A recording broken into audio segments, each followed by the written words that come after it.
மாணவியான Ashika ஷரீன் craft ஓத போகிறார்கள். அஸ்ஸலாமு அலைக்கும் வரஹ்மத்துல்லாஹி தஆலா வ பரகாத்துஹு. வலைக்கும் ஸலாம் வரஹ்மத்துல்லாஹி தஆலா வ பரகாத்துஹு. அஊது பில்லாஹி மினஷ் ஷைத்தானிர் ரஜீம். பிஸ்மில்லாஹிர் ரஹ்மானிர் ரஹீம். இன்னல்லதீன கஃபரூ மின் அஹ்லில் கிதாபி வல் والمشركين في نار جهنم خالدين فيها أولئك هم شر البرية. إن الذين آمنوا وعملوا الصالحات أولئك هم خير البرية. جزاؤهم عند ربهم جنات عدن تجري من تحتها الأنهار خالدين فيها أبدا رضي الله عنهم ورضوا عنه ذلك لمن خشي ربه صدق الله العليم. ஏக இறைவனை மறுப்போராகிய வேதமுடையோரும் நம்பிக்கை இல்லாதோரும் நரக நெருப்பில் இருப்பார்கள். அவர்கள் அதில் என்றென்றும் நிரந்தரமாக இருப்பார்கள். அவர்கள்தான் படைப்பினங்களிலேயே மிகவும் கெட்டவர்கள். நம்பிக்கை கொண்டு நல்லவர்கள் புரிவோர்கள் படைப்பினங்களிலேயே மிகவும் சிறந்தவர்கள். அவர்களுக்கு அவர்கள் இறைவனிடமிருந்து கூலியாக அதன் என்னும் உயர்தரமான சொற்ப சோலைகள் இருக்கிறது. அதன் கீழே நீரூற்றுகள் ஓடிக்கொண்டிருக்கும். அதில் அவர்கள் என்றென்றும் நிரந்தரமாக இருப்பார்கள். அல்லாஹ் அவர்களை பொருந்திக் கொண்டான். இன்னும் அவர்களும் அல்லாஹ்வை பொருந்திக் கொண்டார்கள். இது நிச்சயமாக நம்பிக்கையுடையோருக்கு அல்லாஹ்வை அஞ்சுவோருக்கு உரியதாகும். அல் குர்ஆன் அத்தியாயம் 98 வசனங்கள் 6, 7, 8. அஸ்ஸலாமு அலைக்கும் வரஹ்மத்துல்லாஹி வ பரகாத்துஹு. ஆஷிகா, இந்த மதரசாவுடைய ஆசிரியர்கள் பற்றி, இந்த மதரசாவை பற்றி என்னமா சொல்லு. அஸ்ஸலாமு அலைக்கும் வரஹ்மத்துல்லாஹி வ பரகாத்துஹு. அதாவது இந்த மதரசா அப்படிங்கிறது எனக்கு ஒரு மிகப்பெரிய பொக்கிஷம். எப்படி அப்படின்னா, நான் நிறைய முறை ஆலிமா ஓத முயற்சி பண்ணி அது 2-3 தடவை தோல்வியில முடிஞ்சிருக்கு. அல்ஹம்துலில்லாஹ், இப்போ அல்லாஹ்வுடைய பெயரிலாலும் நபிகள் நாயகம் ஸல்லல்லாஹு அலைஹி வஸல்லம் அவர்களின் துஆ பரக்கத்தாலும் இங்க இந்த வழிமார்களாக ஹஜ்ரத் அஜ்மீர் காஜா ஹஜ்ரத் காஜா சையத் சுல்தான் அலாவுதீன், ஹஜ்ரத் காஜா சையத் சுல்தான் ஷம்சுதீன் அவங்களுடைய துஆ பரக்கத்தாலும் இந்த மதரசா இப்ப நிறுவிருக்காங்க. இந்த நாங்கெல்லாம் முதல் செட் படிச்சுக்கிட்டு இருக்கோம். இந்த மதரசா உண்மையிலேயே மிகப்பெரிய பொக்கிஷம். இங்க இருக்கக்கூடிய பேராசிரியர்கள் அனைவரும் எங்களுக்கு நல்ல முறையில நிறைய கிதாபுகள் வச்சு எங்களுக்கு மதரசா நடந்துட்டு இருக்கு. இன்னும் சொல்லணும்னா, குர்ஆன் முதல்ல ஓதுறதுக்கும் இப்போ ஓதுறதுக்கும் நிறைய வித்தியாசங்கள் தெரியுது. முதல்ல குர்ஆன் ஓதும்போது ஒண்ணுமே புரியாம கடற்கரை ஓதுற மாதிரி இருக்கும். இப்போ ஓதும்போது நாங்க பயின்ற வார்த்தைகள்ல ஒரு சில வார்த்தைகள்னால குர்ஆன் என்ன அங்க சொல்ல வராங்க அரபில ஓதும்போது எங்களால புரிஞ்சுக்க முடியுது. அந்த அளவுக்கு இந்த 1 வருட பாடத்திட்டத்துல எங்களுக்கு கொண்டு வந்திருக்காங்க. இன்ஷா அல்லாஹ் 3 வருஷம் முடிக்கும் போது அரபி சாதாரணமா பேசவும் சாதாரணமா ஓதும் போது புரியுறதுக்கும் எங்களுக்கு கொண்டு வந்துருவாங்க. அந்த அளவுக்கு கிதாபுகள் இருக்கு.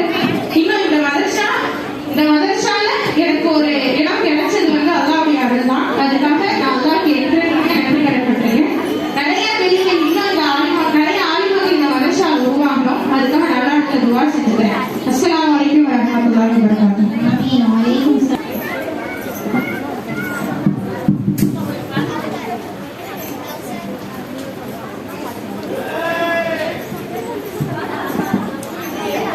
அஸ்ஸலாமு அலைக்கும் வரஹ்மத்துல்லாஹி வ பரகாத்துஹு. வலைக்கும் ஸலாம் வரஹ்மத்துல்லாஹி தஆலா வ பரகாத்துஹு. தலீலன் முபீனா அதானா பிகைபா பஷீரன் முதீபா மர்ஹபா வ ஷஹர மலூஃபா மர்ஹபா வ ஷஹர மலூஃபா யா ஹபீபி யா ஹபீபி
இருக்கேன். தவிர நம்ம வந்து மார்க்க கல்வியை கற்றுக்கணும் அப்படின்ற ஒரு நமக்கு தோண கூட இல்லை. ஆனால் அல்லாஹ்வா நாடிதான் என்னை இந்த இடத்துல வந்து நிப்பாட்டி என்னை இவ்வளோ தூரம் ஆலிமா முதல் வருஷம் நான் இந்த மதரசா திறந்து முதல் வருஷத்துல ஆலிமா படிக்கிறவங்க நல்லா தான் இருக்கும். அல்ஹம்துலில்லாஹ். அண்ணா எங்களை போல எல்லா பிள்ளைகளுக்கும் இந்த வாய்ப்பை கொடுக்கணும். அஸ்ஸலாமு அலைக்கும் வரஹ்மத்துல்லாஹி. வலைக்கும் ஸலாம் வரஹ்மத்துல்லாஹி வபரகாத்துஹு. அல்லாஹ் தஆலா இந்த ஆலிமாவுடைய வாழ்க்கையில் பரக்கத் செய்வானாக. அடுத்ததாக இப்பொழுது கள்ளம் கபடமில்லாத மனதோடு சுற்றி வரும் குழந்தைகள் தங்கள் நிகழ்ச்சிகளை நிகழ்த்த இருக்கிறார்கள்.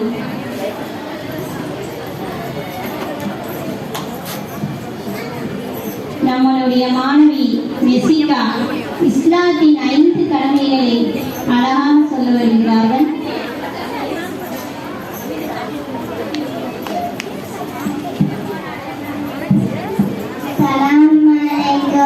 இஸ்லாத்தின் கடமைகள் 5.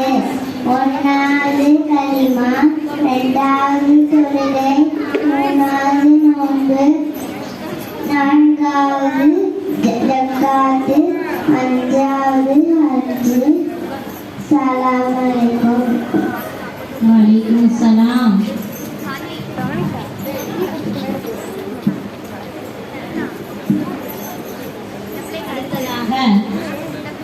நம் மாணவிகள் அரபு மொழியிலும் சளைத்தவர்கள் அல்ல என்று நிரூபிப்பதற்காக அரபி நிறங்களையும் கலிமாவையும் சொல்ல வருகிறார்கள் நம்மளுடைய மாணவி சுஹானா அவர்கள்.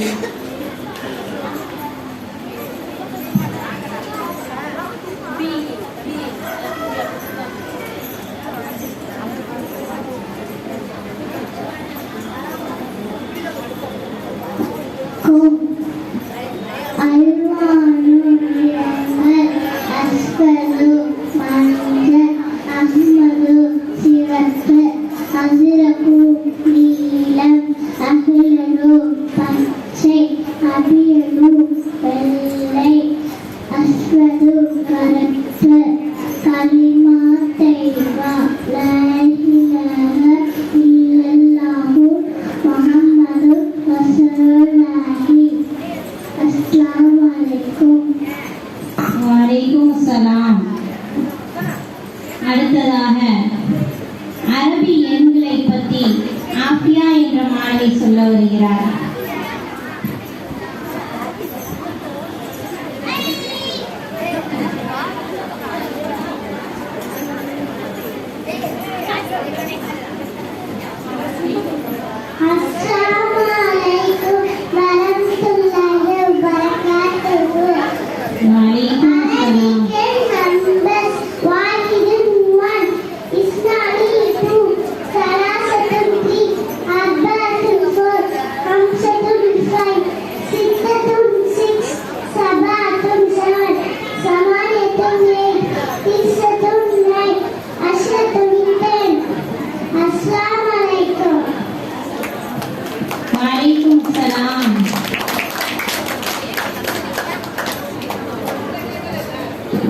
அடுத்ததாக சூரா ஓத வருகிறார் நம்முடைய மாணவி சாகிதா.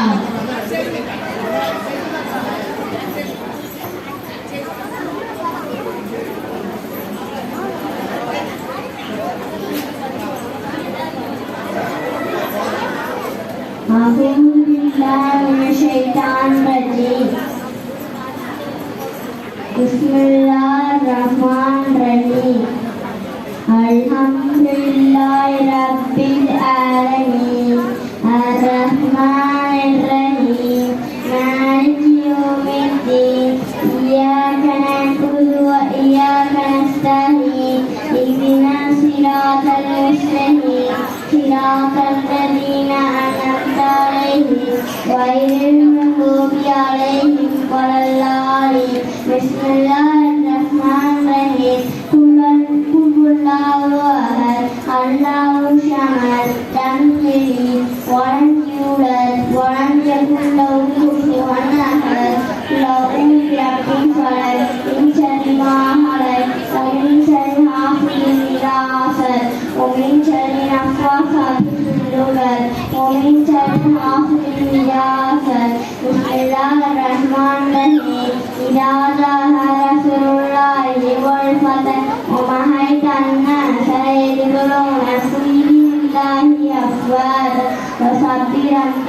استغفرك إنك أنت التواب.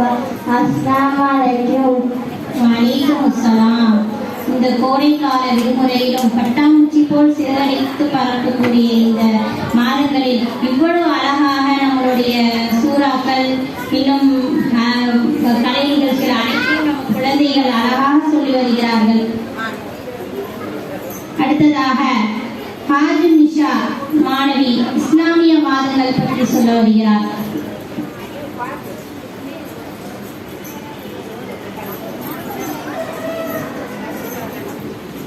Assalamualaikum warahmatullahi wabarakatuh. இஸ்லாமிய மாதங்கள் 12. முஹர்ரம், ஷஅபான், ரபியுல் அவ்வல், ரபியுல் ஆஹி, ஜமாதுல் அவ்வல், ஜமாதுல் ஆஹி, ரஜப், ஷஅபான், ரமலான், ஷவ்வால், துல்ஹைஜா, துல்ஹஜ். அஸ்ஸலாமுஅலைக்கும் வரஹ்மத்துல்லாஹி வபரகாத்துஹு.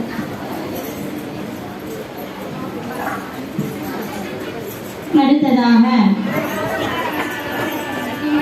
ஈமானே முஜ்மல் ஈமானே முஃபஸ்ஸல் மர்சூகா என்ற மாணவி சொல்ல வருகிறார்.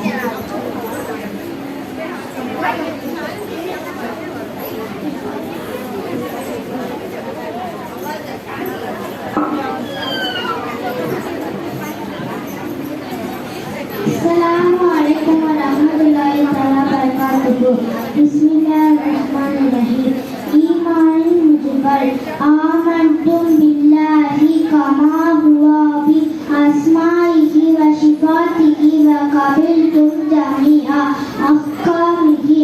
Iman mufassal amantum billahi wa malaikatihi wa kutubihi wa rusulihi wal yawmil akhir wal qadar khairihi wa sharrihi minallahi ta'ala.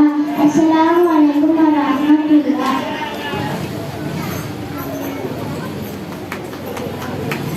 அடுத்ததாக நம் மதரசத்து சுல்தானியாவின் மாணவன் உவைஸ் ஆயத்துல் குர்சி ஓத வருகிறார்.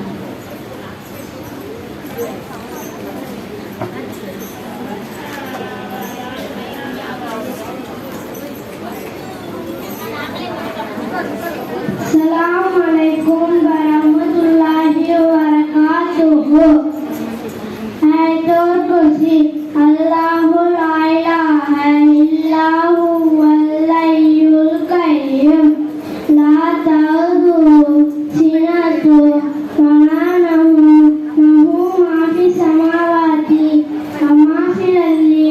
Manzal ladzi yashfa'u indahu illa fi dinihi. Ya'lamu ma bayna aydihim wa ma khalfahum wa la yuhituna bi shay'in min ilmihi illa bima sha'a. Wasi'a kursiyyuhu samawati wal ardi wa la ya'uduhu hifdhuhuma wa huwa al-'aliyyul 'azim. Assalamualaikum warahmatullahi wabarakatuh. வலைக்கும் அஸ்ஸலாம். அடுத்ததாக குர்ஆனில் உள்ள 30 ஜுஸுவின் பெயர்களை மாணவி ஆதிலா அவர்கள் சொல்ல வருகிறார்கள். Assalamualaikum warahmatullahi wabarakatuh. Judul peher alif lam mim sayaqulu tilka rusulu al-kalamu wal-mursalatu la yuhibbulla faida sami'u walau annana qala al-malamu fa'lamu yahtadiluna wa ma min da'wati wa ma ubarri'u rubama subhanallazi qala alat iktarat qad aflaha wa qala alladhina amman halatu ukilma uziya wa man yakunut wa ma liya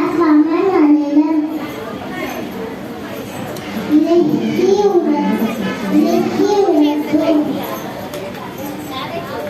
ஹாமியும் காலகமா கத்துக்கும் கது சமையல்னா தபார கண்ணா ஹாமி அம்மா கசாலு அஸ்ஸலாமு அலைக்கும் வரஹ்மத்துல்லாஹி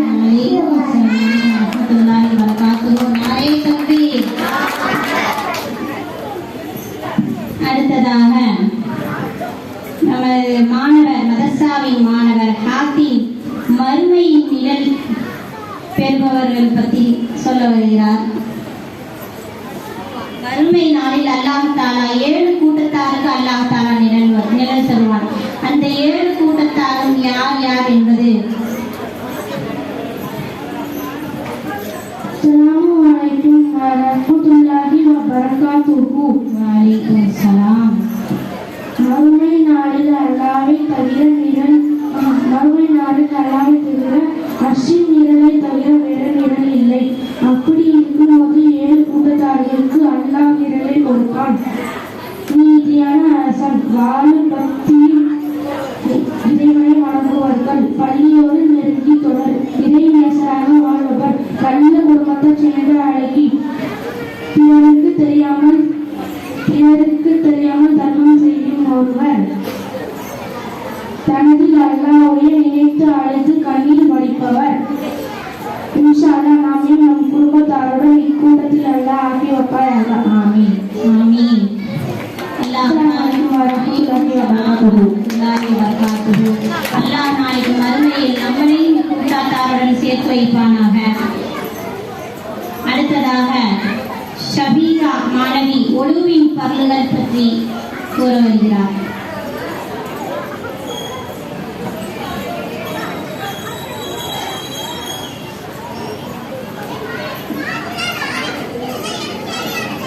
அஸ்ஸலாமு அலைக்கும் வரஹ்மத்துல்லாஹி வபரகாத்துஹு.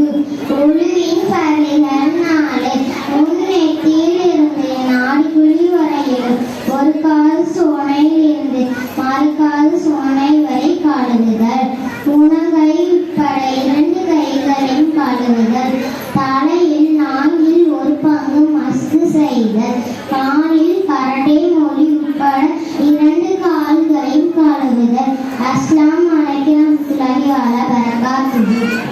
வலைக்கும் சலாம் வரஹ்மத்துல்லாஹி வபரகாத்துஹு.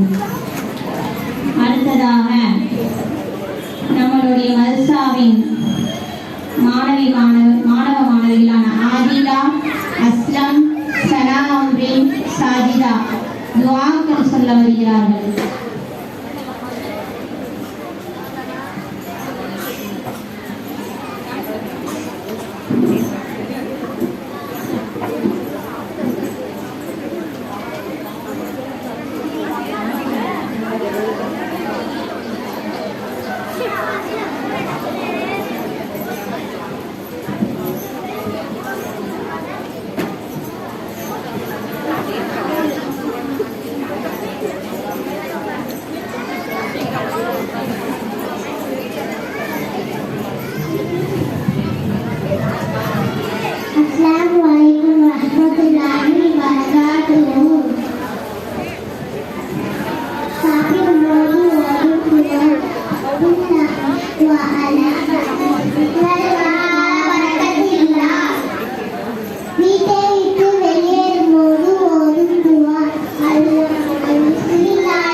செய்வானாக.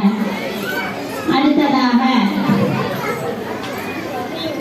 நம்மளுடைய மாணவி மதரசாவின் மாணவி மரியம் நபி ஸல்லல்லாஹு அலைஹி வஸல்லம் அவர்களுடைய வரலாறை, அவர்களுடைய வாழ்க்கையில் பல அற்புதங்கள் நிகழ்ந்தது. நபி ஸல்லல்லாஹு அலைஹி வஸல்லம் வாழ்க்கையில் ஒரு அற்புதம் இல்லை, ஆரம்பம் முதல் பிறந்தது முதல் இறுதி மௌத்து வரை அற்புதம் நிகழ்ந்தது நமது நபி ஸல்லல்லாஹு அலைஹி வஸல்லம் வாழ்க்கை.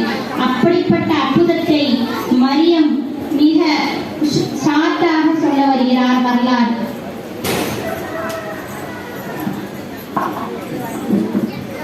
அஸ்ஸலாமு அலைக்கும் வரஹ்மத்துல்லாஹி வபரகாத்துஹு. வலைக்கும் ஸலாம் வரஹ்மத்துல்லாஹி வபரகாத்துஹு. நான் இப்பொழுது முஹம்மது நபி ஸல்லல்லாஹு அலைஹி வஸல்லமுடைய வரலாறு கூற வந்துள்ளேன். முஹம்மது நபி ஸல்லல்லாஹு அலைஹி வஸல்லம் ரபியுல் அவ்வல் மாதம் பிறந்தார்கள். அவங்க தாயார் பெயர் ஆமினா, அவங்க தகப்பனார் பெயர் அப்துல்லா, அவங்க பாட்டனார் பெயர் அப்துல் முத்தலிப். முகமது நபி ஆமினா அம்மா வயிற்றில் இருக்கும்போது ஆமினா அம்மா வயிற்றிலிருந்து வெளிச்சம் உலகம் முழுக்க பரவுமா. முகமது நபி பிறந்தவுடனே பால் ஊட்ட ஹலிமா சாதியார் என்ற பெண்ணிடம் ஆமினா அம்மா கொடுத்தார்களாம். ஹலிமா சாதியார் ரொம்ப வறுமையா, அவங்க ஊரு ரொம்ப வறுமையா இருக்குமா. முகமது நபி அந்த ஊருக்கு வந்தோடனே அந்த ஊர் இது செல்வ செழிப்பா ஆயிடுச்சா. காஞ்சு போன செடி கொடியெல்லாம் பச்சை பச்சைன்னு ஆயிடுச்சா. அங்க இருக்கிற எல்லா மக்களும் இது பணக்காரங்களா ஆயிட்டாங்களா. ஹலிமா சாதியாரும் பணக்காரங்களா ஆயிட்டாங்களா. முகமது நபிய ஆமினா அம்மாட்ட இன்னும் 2 வருஷம் வளர்த்துக்கலாமான்னு கேட்டாங்களாம். அப்ப ஹலிமா சாதி இது ஆமினா அம்மா சரி வளர்த்துக்கலாம் அப்படின்னு சொல்லிட்டாங்களாம். சொன்னேனே ஒரு நாள் முகமது நபிக்கு 4 வயதா. அப்ப ஆடு மேய்ச்சிட்டு விளையாடிட்டு இருந்தாங்களாம். அப்ப ஜிப்ரீல் அலைஹிஸ்ஸலாம் அவங்கள தூக்கிட்டு போயிட்டாங்களாம். தூக்கிட்டு போயிட்டே அங்க இருக்கிற பசங்கெல்லாம் ஹலிமா சாதியார்ட்ட சொன்னாங்களாம், இந்த மாதிரி முகமதை தூக்கிட்டு போயிட்டாங்க அப்படின்னு சொன்னாங்களாம். சொன்னேனே அச்சோ அப்படின்னு சொல்லி ஹலிமா சாதியார் ஓடி போனாங்களாம். ஓடி போய் பார்க்குறப்ப முகமது நபி மயங்கி அவங்க நிலவா மாறி மயக்கத்துல கிடந்தாங்களாம். மயக்கத்துல கிடக்குறப்ப பக்கத்துல ஜிப்ரீல் அலைஹிஸ்ஸலாம் நின்றுட்டு இருந்தாங்களாம். என்னாச்சு அப்படின்னு கேட்டாங்களாம். கேட்டப்ப நீங்க பயப்படாதீங்க, நான் முகமதோட நெஞ்ச பிளக்கப்பட்டு அதுக்குள்ள இருந்த கெட்ட மனசை தூக்கி போட்டு நாங்க ஜம்ஜம் தனியாக கழுவி அதை நாங்களே தச்சுட்டோம், நீங்க பயப்படாதீங்க அப்படின்னு சொன்னாங்களாம். சொன்னேனே இதை நம்ம ஆமினா அம்மாட்டே இந்த குழந்தைய நம்ம கொடுத்துடலாம் அப்படின்னு சொல்லி ஹலிமா சாதியார் ஆமினா அம்மாட்டே கொடுத்தாங்களாம். கொடுத்தேனே ஆமினா அம்மா நம்ம பாட்டு நாட்டை போய் கொடுக்கலாம் அப்படின்னு சொல்லி இப்போ போயிட்டு இருக்கும் போது ஆமினா அம்மாவுக்கு உடம்பு சரியில்லாம வஃபாத் ஆயிட்டாங்களாம். வஃபாத் ஆனே முகமது நபியும் எப்படியோ அவங்க பாட்டானோட போய் சேர்ந்துட்டாங்களாம். சேர்ந்தேனே பாட்டனார் சொன்னாங்களா, நீ தன்னுடைய தாயாரே இழந்துட்ட, தன்னுடைய தந்தையாரே இழந்துட்ட அப்படின்னு சொல்லி முத்தமிட்டு கூட்டிட்டு போயிட்டாங்களாம். கூட்டிட்டு போனே கொஞ்ச நாள் கழிச்சு உங்க மக்களை வறுமை ஏற்படுச்சா. வறுமை ஏற்பட்டுன்னு முகமது நபிக்கு அப்ப 8 வயதா. அப்ப எல்லாரும் யாரெல்லாம் மலையக்கூடிய ஆகலான்னு கேட்டுட்டு இருந்தாங்களாம். முகமது நபியும் கேட்டாங்களாம். கேட்டப்ப அவங்களுக்கு நேரா மழை நிறைய பெய்ஞ்சிச்சா, சட சட சட மழையா பெய்ஞ்சிச்சா. அப்படி சொன்னேனே வறுமையில இருந்த மக்கா பச்சை பச்சைன்னு ஆயிடுச்சா. இப்ப எல்லாரும் இவரோட அற்புத மனிதன் தான் என்று புகழ்ந்தாங்களாம். புகழ்ந்து கொஞ்ச நாள் அவங்க பாட்டனாலும் வளர்த்து பாட்டனாலும் வஃபாத் ஆயிட்டாங்களாம். வஃபாத் ஆனே அவங்களோட சிறிய தந்தை தான் வளர்த்தாங்களாம். சிறிய தந்தை பேரு அபு தாலிப். அப்போ ஒரு நாள் அபு தாலிப் அவங்கள சந்தைக்கு கூட்டிட்டு போயிட்டு இருந்தாங்க வேலை பார்க்க. அப்போ போயிட்டு இருக்கும் போதே அவங்களுக்கு கல்லு சலாம் சொல்லிச்சா, மரம்லாம் சலாம் சொல்லிச்சா, விலங்குகள்லாம் ஓடி சலாம் சொல்லிச்சா. அப்போ ஒரு யூதன் வந்தானா. வந்து சொல்லுது, மரம் சலாம் சொல்லுது, விலங்குகள்லாம் ஓடி வந்து சலாம் சொல்லுது. இவரோட அற்புத மனிதன் தான். இவர் அல்லாஹ்வுடைய இறைதூதரா இருப்பாரு அப்படின்னு சொல்லி யூதன் வந்து அபூ தாலிப்ட்ட சொன்னாரா, உங்க முகமது பின்னாடி ஒரு மச்சம் இருக்கா அப்படின்னு கேட்டாங்களாம். கேட்டப்ப ஆமா, எங்க முகமது பின்னாடி ஒரு மச்சம் இருக்கு அப்படின்னு சொன்னாங்களாம். சொன்னேன், இவரை இங்க கூட்டிட்டு வராதீங்க, இவரை இங்க கொன்றுவாங்க, நீங்க இவரை மக்காக்கே கூட்டிட்டு போயிருங்க அப்படின்னு யூதன் சொன்னேனே. அபூ தாலிப் அச்சோ, நம்ம இவரை மக்காக்கே கூட்டிட்டு போயிடலாம் அப்படின்னு சொல்லி முகமது மக்கா கூட்டிட்டு போய் சந்தோஷமா வாழ்ந்து மதீனால வந்து முகமது கொஞ்ச நாள் இருந்து மக்கா போயிட்டாங்க. இவ்வளோ அற்புதம் இந்த நபிக்கு நம்ம சலவாத்து ஓத வேண்டாமா? நாமும் சேர்ந்து சலவாத்து ஓதலாமா? இவ்வளவு அற்புதம் நிறைந்த நபிக்கு நாமும் சேர்ந்து சலவாத்து ஓதலாமா? ஸல்லல்லாஹு அலா முஹம்மது ஸல்லல்லாஹு அலைஹி வஸல்லம் ஸல்லல்லாஹு அலா முஹம்மது ஸல்லல்லாஹு அலைஹி வஸல்லம் ஸல்லல்லாஹு அலா முஹம்மது யா ரப்பி ஸல்லி அலைஹி வஸல்லம். அஸ்ஸலாமு அலைக்கும் அல்லாஹ் தஆலா இந்த மரியமுடைய வாழ்க்கையில் மேலும் பரக்கத்து செய்வானாக.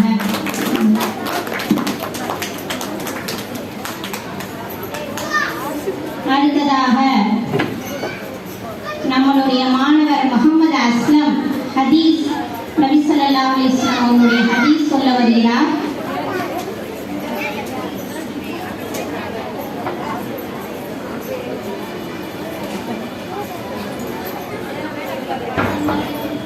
அஸ்ஸலாமு அலைக்கும் வரஹ்மத்துல்லாஹி தஆலா வபரகாத்துஹு. ஹதீஸ் கால நபி ஸல்லல்லாஹு அலைஹி வஸல்லம் அத்தீனு யுஸ்ருன். பொருள், தீன் எளிதானது. மிஃப்தாஹுல் ஜன்னதி அஸ்ஸலாத்து. பொருள், சொர்க்கத்தின் திறவுகோல் தொழுகை. மன்ஹஸ் ஃபலைஸ மின்னா. எவர் நம்மை ஏமாற்றுவாரோ அவை நம்மை சார்ந்தவர் அல்ல. அஸ்ஸலாமு கப்லல் கலாமி. பேசும் முன் சலாம் கூறுங்கள். அலைக்கும் பிஸ்ஸித்கி. எப்பொழுதும் உண்மையே பேசுங்கள். அல் ஜன்னதி தஹ்தஹு தாமில் உம்மஹாத். தாயின் காலடியில் சொர்க்கம் உள்ளது.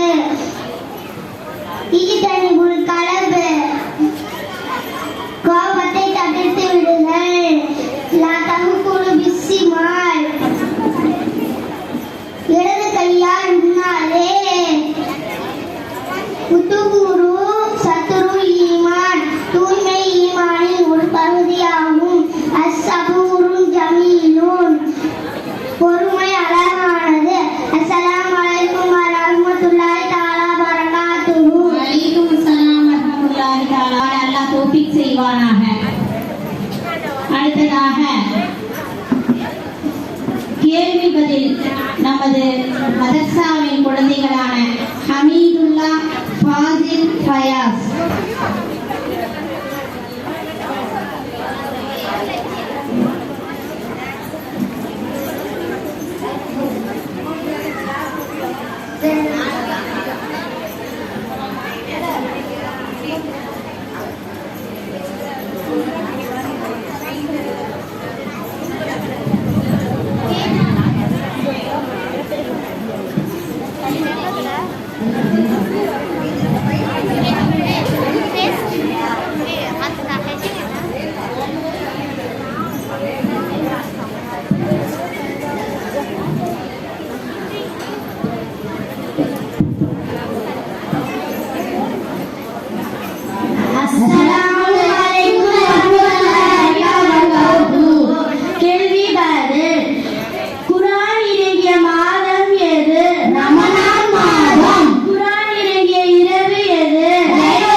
மக்காவில் இறங்கிய சூறாக்கள்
Assalamualaikum warahmatullahi ta'ala wabarakatuh.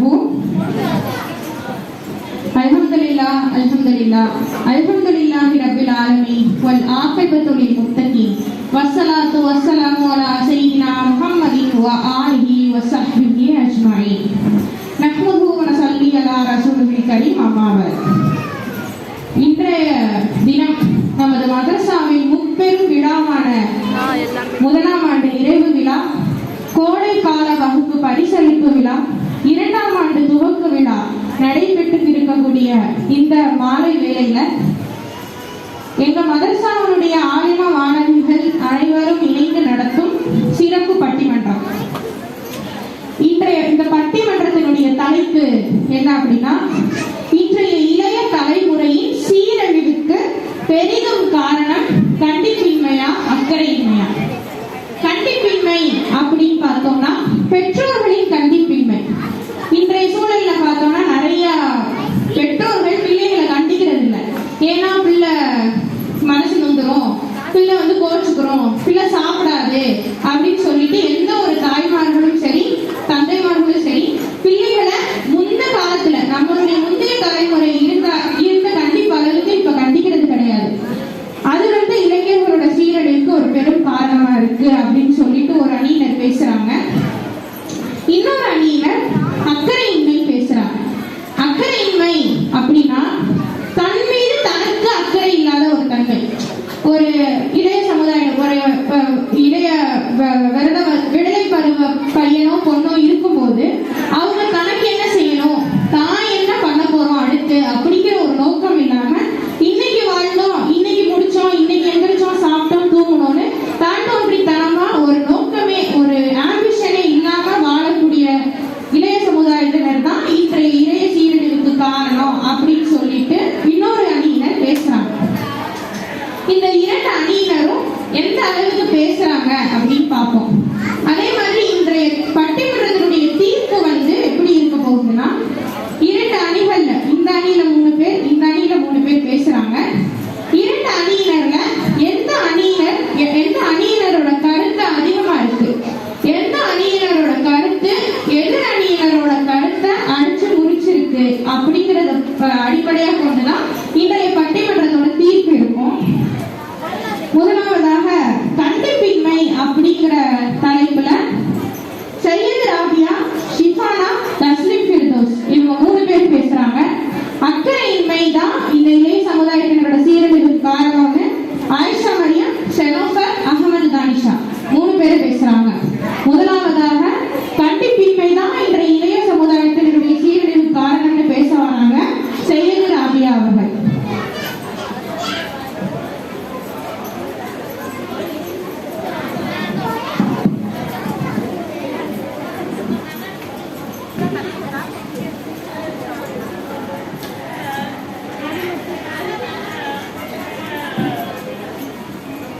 Assalamualaikum warahmatullahi wabarakatuh.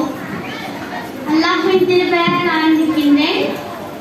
இன்னைக்கு பட்டிமன்றத்தோட தலைப்பு இன்றைய இளைய சமூகத்தினரின் கெட்டு போவதற்கு பெரிதும் காரணம் கண்டிப்பின்மையா அக்கறையின்மையா என்ற தலைப்பில் கண்டிப்பின்மை என்ற தலைப்பில் பேச வந்துள்ளேன். என்னோட கருத்துக்கு வரேன். ஃபர்ஸ்ட் ஒரு குழந்தைய ஒரு பிள்ளையோ ஒரு பெரிய பையனோ ஒரு பெரிய பொண்ணோ ஸ்கூலுக்கு அனுப்புறோம். அந்த பொண்ணு ஸ்கூலுக்கு போயிட்டு கரெக்டான டைமுக்கு வருதான்றத வீட்டில் யாராச்சும் கவனிக்கிறதுன்னு சொல்ல முடியாது. காலையில ஃபுல்லா ஸ்கூலுக்கு கிளம்பையில போற பெற்றோர்களும் இருக்காங்க, ஸ்கூலுக்கு போகையிலே கிளம்பி வேலைக்கு போறவங்களும் இருக்காங்க. அவங்க காலையில போயிட்டு நைட்டு வரதுனால இல்லை எந்த டைமுக்கு வருது, ஸ்கூலுக்கு போறது தெரிஞ்சுக்குவாங்க, எந்த டைமுக்கு வருதுன்னு அவங்க தெரிஞ்சுக்க மாட்டாங்க. பிள்ளைகள்ட்டையும் அவங்க கேட்க மாட்டாங்க, இந்த டைம் கரெக்டா வரியா, எந்த டைம் ஸ்கூல் விடுது, ஸ்கூல்ல என்ன நடக்குதுன்றத கேட்க மாட்டாங்க. அவங்க வேலைக்கு போயிட்டு வந்த டைம்ல வீட்டுல இருந்துருவாங்க.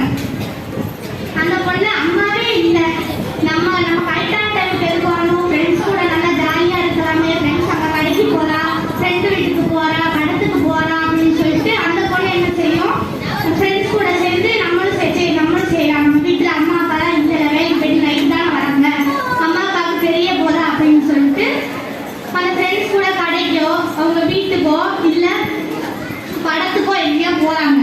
அது அவங்க அம்மா அப்பாவுக்கு தெரியாது. இந்த பிள்ளை என்ன செய்யுது, தைரியமா போயிட்டு வருது. மிஸ் கிட்ட கேட்க மாட்டாங்க, நம்ம தைரியமா போயிட்டு வர்றாங்க. நம்ம ஃப்ரெண்டும் நம்மளை கேட்டுட்டு தானே பேசுவோம். என் கூட தான் டெய்லி ஸ்கூலுக்கு வந்து டெய்லி அந்த டைமுக்கு வந்ததுன்னு சொல்றத போயிருக்குங்க. போயிட்டு வரையில ஒரு நாள் அவங்களுக்கு தெரிஞ்சிச்சுன்னா அவங்க என்ன செய்வாங்க, வீட்டுல ஏன் இப்படி லேட்டா வர, அவங்க ஒரு நாள் தோணுச்சுன்னா அவங்களாவே கேட்பாங்க, இந்த டைமுக்கு வரியா, பக்கத்து வீட்டுக்காரங்க சொன்னாங்க ஏன் இவ்வளவு லேட்டா வர, நீ கரெக்டான டைமுக்கு வரது இல்லையாமே அப்படின்னு சொல்லிட்டு கேட்டா, இல்லம்மா நான் கரெக்டான டைமுக்கு தான்மா வரேன் அப்படின்னு சொல்லிட்டு ஒரு நடிப்பு போட்டுங்க, அழுதுங்க. அவங்க சொல்றதெல்லாம் நம்பாதீங்கம்மா அப்படின்னு சொல்லிட்டு இந்த பிள்ளைங்க அவங்க வீட்டுல என்ன சொல்லுவாங்க, அம்மா அப்பா சரி நம்ம பிள்ளை நமக்கு உண்மையா தான் இருக்குது, அவங்க மேல நம்பிக்கை வச்சுட்டு பெட்ரோல் தான் விட்டுருவாங்க. அவங்க ரூல்ஸ் போட மாட்டாங்க. வீட்டில் உள்ள யாருமே நம்ம பிள்ளை கரெக்டா போயிட்டு வந்துடும், நம்ம பிள்ளை மேல நம்ம நம்பிக்கை வச்சிருப்போம் அப்படின்றத அவங்க அம்மா அப்பாவுக்கு அது நம்பிக்கை இருக்கும்.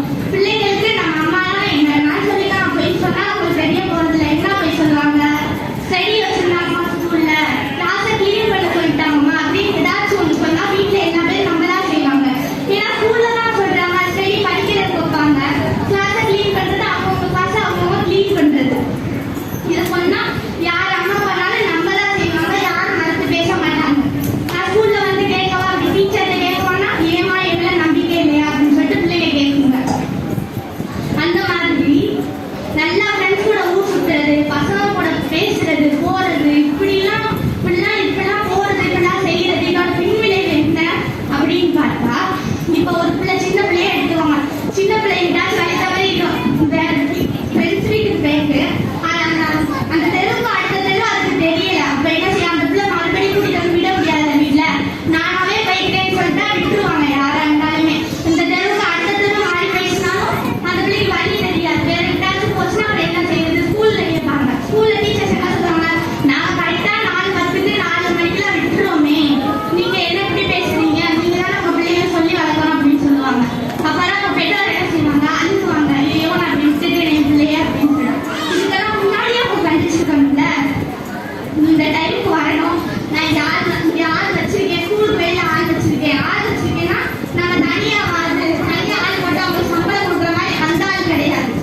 ஸ்கூலுக்கு வெளியில யாராச்சும் கடை வச்சிருக்கோங்க, அல்லது நம்ம பிள்ளைங்களுக்கு தெரிஞ்சவங்க, அப்படி ஆளை வச்சிருக்கேன் நம்புற மாதிரி அவங்க நம்புற மாதிரி நமக்கு பிரைஸ் சொல்ற மாதிரி அவங்க நம்புற மாதிரி நம்ம ஏதாச்சும் ஒன்று சொல்றாங்க. நீ கரெக்டான டைமுக்கு வந்து எனக்கு உங்க மிஸ்ஸோ வெளியில உள்ளவங்களோ ஃப்ரெண்ட்ஸோ என்கிட்ட சொல்லுவாங்க. அது யாருன்னா நான் சொல்ல மாட்டேன், ஆனா எனக்கு ஆள் இருக்கு.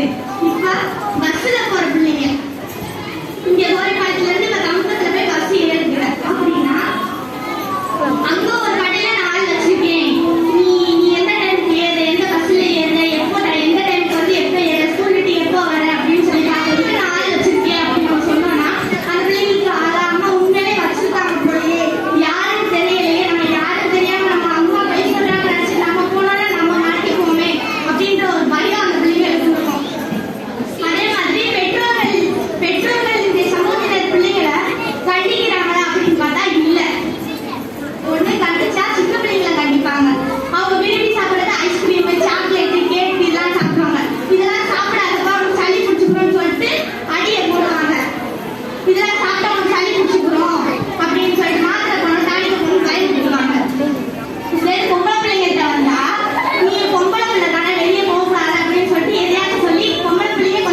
என்னுடைய முடித்து வருகிறேன். அஸ்ஸலாமு அலைக்கும் வரஹ்மத்துல்லாஹி வலைக்கும் அஸ்ஸலாம் வரஹ்மத்துல்லாஹி வபரகாத்துஹு.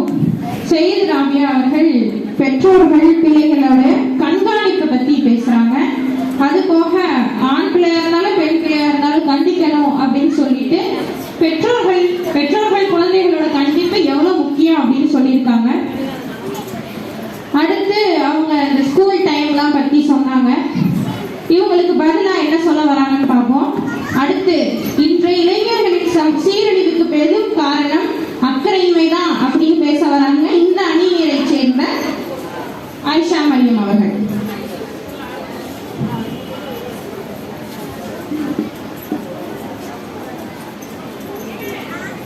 அஸ்ஸலாமு அலைக்கும் வரஹ்மத்துல்லாஹி தஆலா பரகாத்துஹு.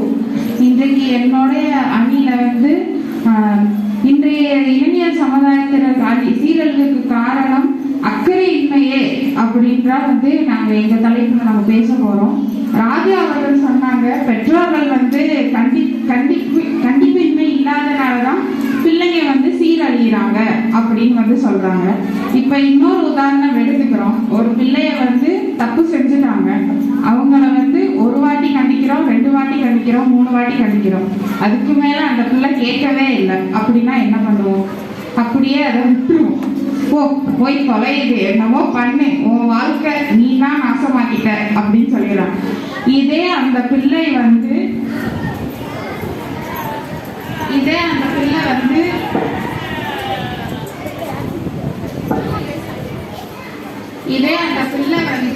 தன் மீது அக்கறை கொண்டு என் அம்மா அப்பா சொல்லிட்டாங்க, நான் வந்து இந்த இதை வந்து மாத்திக்கணும் அப்படின்னு சொல்ற ஒரு இது அவங்ககிட்ட வந்துச்சுன்னா அந்த பிள்ளைகள் வந்து தவறு இழைக்க மாட்டாங்க அப்படின்னு சொல்றாங்க. இன்றைய சமூகத்தினர்கிட்ட வந்து கண்டிப்பின்மை அப்படின்னு இல்லைனாலும் அக்கறையின்மையும் இல்லை. இதை வந்து எப்படி சொல்றாங்கன்னா, அக்கறையின்மை என்பது ஒருத்தவங்களுக்கு தன் மீது அக்கறை இல்லாத அப்பதான் அது அக்கறையின்மை அப்படின்னு சொல்றோம். இப்ப வந்து அதிகமான ரிசர்ச்கள் வந்து செஞ்சுக்கிட்டு இருக்கிறப்ப இளைய சமுதாயத்தினர்களிடம் வந்து என்ன பாக்குறாங்கன்னா, இந்த அக்கறையின்மை ஒன்று இல்லாதனால அவர்களிடம் என்னென்ன மாற்றங்கள் தெரியுது, முன்னாடி இருந்த ஜெனரேஷனுக்கும் இப்ப இருக்கிற கரண்ட் ஜெனரேஷனுக்கும் இந்த ஜென்சி கிட்ஸ்க்கும் என்ன டிஃபரன்ஸ் இருக்கு அப்படின்னு சொல்றாங்கன்னா, அந்த பிள்ளைகளிடம் வந்து நம்பிக்கை தன்மை, ஐ மீன் வந்து ஹோப், இப்ப வாழ்க்கை மேல ஒரு நம்பிக்கை இருக்கணும், அந்த ஹோப் வந்து இந்த பிள்ளைகிட்ட இல்ல அப்படின்னு சொல்றாங்க. அதிகமாக உடல் சோர்வு அடைஞ்சிடுறாங்க. ஒரு வேலை இப்பதான் செய்யறாங்க, டக்குன்னு வந்து எனக்கு ரொம்ப டயர்ட் ஆயிடுச்சு, நான் ரெஸ்ட் எடுக்கிறேன் அப்படின்னு சொல்லிடுறாங்க.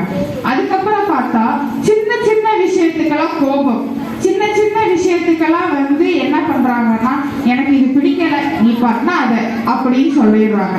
இன்னும் வந்து என்ன பண்றாங்கன்னா, இவர்களிடம் வந்து பொறுமை அப்படின்ற ஒரு விஷயத்தை வந்து நம்ம இந்த காலத்தை பிள்ளைகள்கிட்ட வந்து பார்க்கவே முடியல அப்படின்னு சொல்லுவாங்க. இதுக்கு எல்லாத்துக்குமே காரணம் வந்து அக்கறையின்மை அப்படின்ற ஒரு விஷயம் இந்த பிள்ளைகளிடம் இல்லாததுதான்.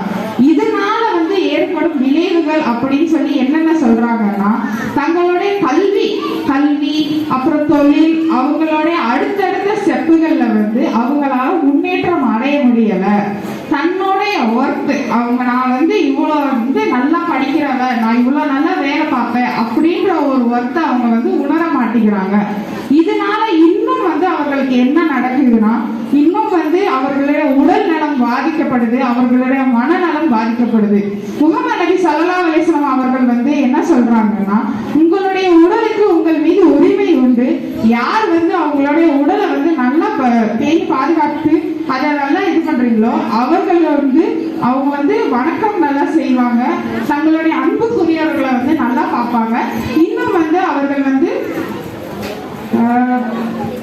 பொறுமையுடையும் நல்லா வந்து ஒரு ஒர்க்குக்கு வந்து ரொம்ப விசுவாசமா இருப்பாங்க அப்படின்னு சொல்லி முஹம்மது நபி ஸல்லல்லாஹு அலைஹி வஸல்லம் அவர்கள் சொன்னதாக புகாரில வந்து இடம்பெற்றிருக்கு. இதை வந்து நம்ம இன்னும் என்ன சொல்றோம்னா, இந்த பிள்ளைகள் வந்து இந்த காலத்து பிள்ளைகள் வந்து மனநிலம் வந்து அவங்களுக்கு ரொம்ப பாதிப்படையும். அடைஞ்சிருக்கு.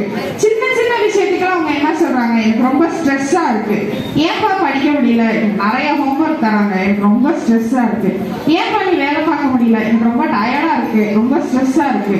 ஏதாச்சும் இன்னும் வந்து அவர்களை திட்டினாங்கன்னா நீங்க என்னை டிப்ரெஷன்ல கொண்டு போய் விட்டுறீங்க அப்படின்னு சொல்லிடுறாங்க. இதெல்லாம் வந்து ஏன் நடக்குது? அக்கறையின்மை ஒன்று வந்து அந்த பிள்ளைகளிடம் இல்லாதனாலதான் நடக்குது.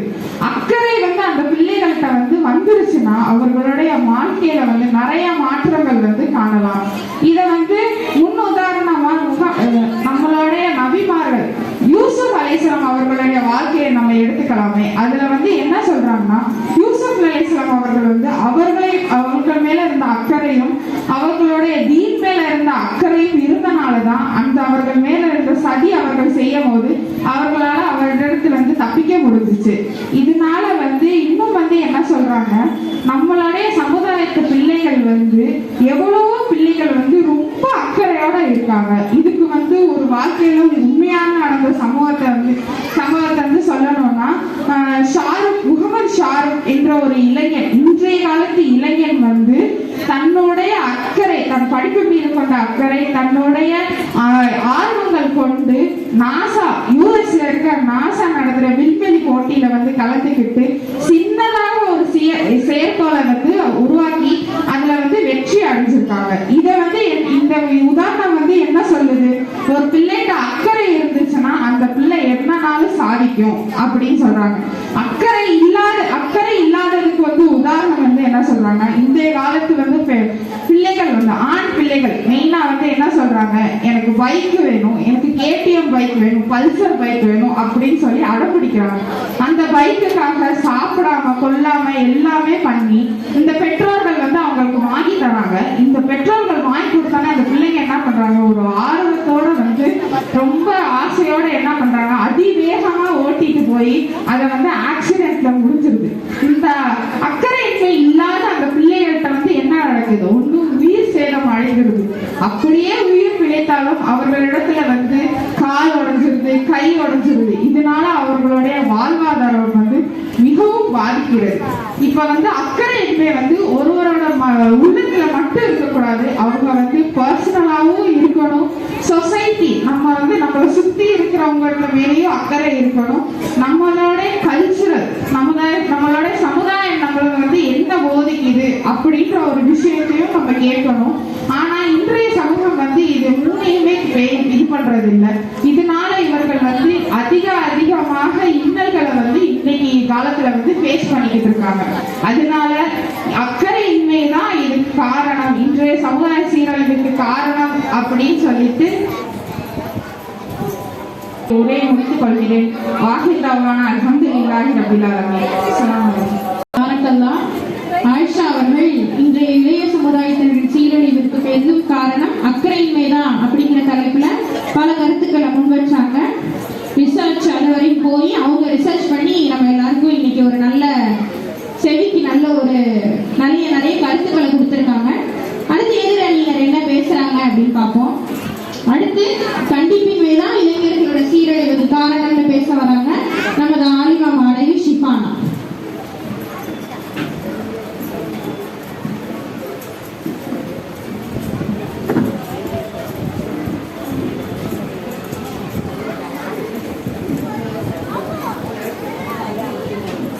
அலைக்கும் வரஹ்மத்துல்லாஹி வபரகாத்துஹு. வலைக்கும் அஸ்ஸலாம் வரஹ்மத்துல்லாஹி வபரகாத்துஹு. பிள்ளைகளின் சீரழிவுக்கு பெரிதும் காரணம் கண்டிப்பின்மைதான் அப்படின்னு சொல்லி எங்க அணிக்காக நான் பேச வந்திருக்கேன். இதுக்கு முன்னாடி ஆயிஷாக்கா நிறைய விஷயம் சொன்னாங்க. அதுல ஒரு விஷயமா என்ன சொன்னாங்கன்னா, வண்டி வாங்கி கொடுக்கறத பத்தி சொன்னாங்க. அவங்க வண்டி வாங்கி கொடுத்ததுக்கு அதுக்கப்புறம் பின்விளைவுகளும் அவங்களை பத்தி பேசுறாங்க. நான் என்ன சொல்றேன்னா, அது எதுக்கு அதிக வேகமா போகிற வண்டி எதுக்கு வாங்கி தரணும்? அப்ப பெற்றோர்கள் அந்த இடத்துல கண்டிக்கிறோமா இல்லையா? மெதுவா ஓரளவு ஸ்பீடு போற அளவுக்கு வண்டி இருக்குது, அந்த வண்டி அவங்க சொல்லல. ஆனா அவங்க என்ன சொல்றாங்க, கேடிஎம் சொல்றாங்க, பல்சர் சொல்றாங்க. இதெல்லாம் நார்மலா நீங்க ஸ்பீடு போனாலே 40-60 ஸ்பீடுக்கெல்லாம் போகாது, எடுத்த உடனே அது 80 அப்படிதான் போகுது. அந்த மாதிரி வண்டி எதுக்கு பெற்றோர்கள் வாங்கி கொடுக்கணும்? அந்த பெற்றோர்கள் வாங்கி கொடுத்து பின்னாடி அந்த பிள்ளைங்க அதனால அவங்க வாழ்க்கையை தொலைக்கிறாங்க, அதனால நிறைய ஆக்சிடென்ட் நடக்குது அப்படி சொல்றாங்க.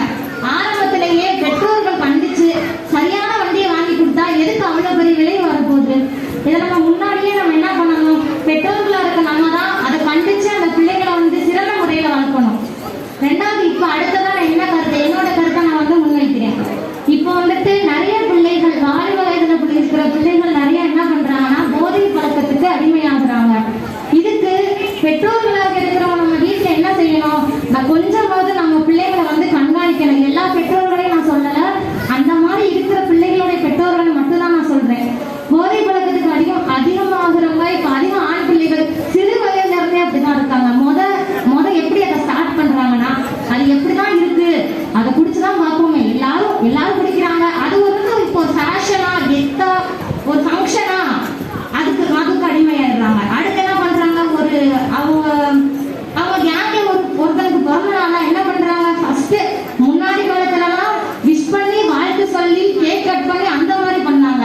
இப்ப என்ன பண்றாங்க, இன்னைக்கு பிறந்த நாளா வாங்கடா எல்லா பேர் பாருக்கு போவோம் அப்படின்னு சொல்லிட்டு கேங்கா இப்ப அங்கதான் அதிகமான பேர் இருக்கிறாங்க. அப்ப பெற்றோர்களா இருக்க நம்ம வெளியே போயிட்டு வர பிள்ளைகளை நம்ம என்ன சொல்லணும்னா, எங்க போயிட்டு வந்த அதுக்காக ஆதாரங்களை நம்ம கேட்கணும். எல்லா பிள்ளைகளுமே பேச்சு வழக்கில் அவங்க சொல்றதுக்குள்ள நம்ம நம்பிடக்கூடாது இல்லையா.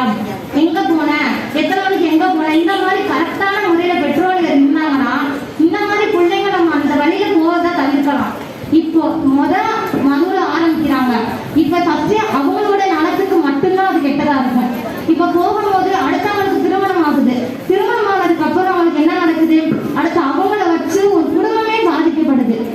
அடுத்து அவங்க பிள்ளைகள் இருக்காங்க, நாம எவ்வளவு இதை மறைச்சும் சில பேர் கல்யாணம் முடிச்சு கொடுக்குறாங்க.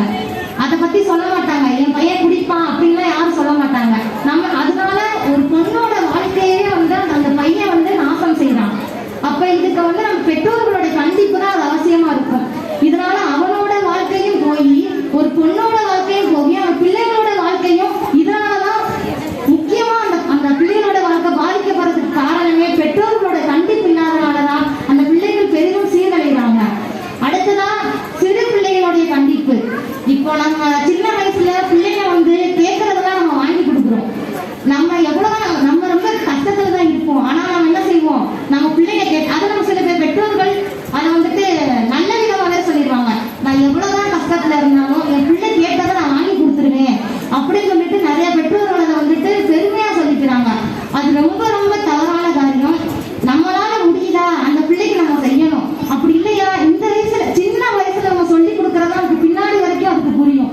அப்ப நம்ம என்ன சொல்லணும், நம்ம அப்பாவால இவ்வளவுதான்ப்பா முடியும், வாப்பாவால இவ்வளவுதான்ப்பா முடியும், நம்மளால அதற்கு முடியும்னாலும் என்னால முடிஞ்ச அளவுக்கு நமக்கு செய்யறேன்ப்பா அப்படிதான் சொல்லணுமே தவிர அந்த பிள்ளைங்க கேட்கறதெல்லாம் நம்ம வாங்கி கொடுத்துறோம். இப்ப அந்த பிள்ளைங்க கேட்கறது ஒரு 500 ரூபாய் 600 ரூபாய் பொருளா தான் இருக்கும். அதை நம்ம வாங்கி கொடுக்கும் போது நம்ம பெற்றோர்கள் நமக்கு எது கேட்டாலும் வாங்கி தந்துடுறாங்க. அப்ப இன்னும் அதுக்கு ஒரு வாலிப பருவத்தை அடையும் போது என்ன கேட்குங்க, அதுங்களுக்கு பிடிச்ச ஆடம்பர பொருள் எல்லாத்தையுமே கேட்குங்க. எனக்கு வண்டி வாங்கி கொடு, கார் வாங்கி கொடு, வீடு கட்டி வை, இப்படி எல்லா விஷயங்களையும் கேட்க ஆரம்பிச்சுங்க. அப்ப நீங்க தவிர்ப்பீங்க. 500 ரூபாய் 600 ரூபாய் பொருளை வீட்டு செலவு பட்சத்துக்கு காசை எடுத்துட்டு போய் கூட நீங்க வாங்கி கொடுத்துருவீங்க. 2 லட்சம் ரூபாய் 3 லட்சம் ரூபாய் பொருளுக்கு எங்க போவீங்க, அப்போ உங்ககிட்ட அதுக்கு தகுந்தமான வருமானம் இருக்காது. அப்ப பொருளாதார குறைகிற காரணமாக நீங்க என்ன செய்வீங்க, அவங்க கிட்ட எடுத்து சொல்லுவீங்க. அதை நீங்க சின்ன வயசுல சொன்னீங்கன்னா அந்த பிள்ளைக்கு புரிஞ்சிருக்கும். இப்ப அந்த பிள்ளைக்கு ஒரு 16 17 வயசு ஆனதுக்கு அப்புறம் நீங்க அந்த பிள்ளைக்கு இதே கருத்தை சொன்னீங்கன்னா பெற்றோர்களுக்கும் பிள்ளைகளுக்கும் நடுவில் பிரிவினை தான் ஏற்படுமே தவிர நீங்க சின்ன வயசுல செஞ்சீங்க இப்ப செய்யணும்ன்றது அவங்களுக்கு தோணாது. இதனாலதான் தன்னை அதாவது பெற்றோர்களை பிள்ளைகள் பிரிஞ்சு வாழ்வதற்கு காரணமே இதுதான். இப்ப நிறைய வயதானவங்கலாம் பாத்தீங்கன்னா பெற்றோர்கள் வந்து அவங்க பிள்ளைங்க நல்லா படிக்க வச்சு வளர்த்து பெரிய ஆளாக்கி இருப்பாங்க.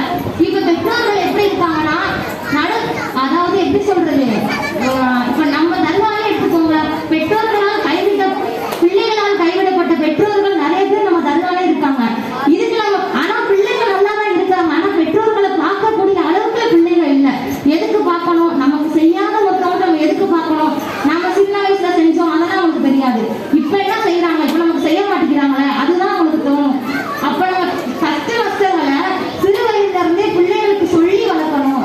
இதுதான் என்னோட 2வது கருத்தை நான் சொல்றேன்.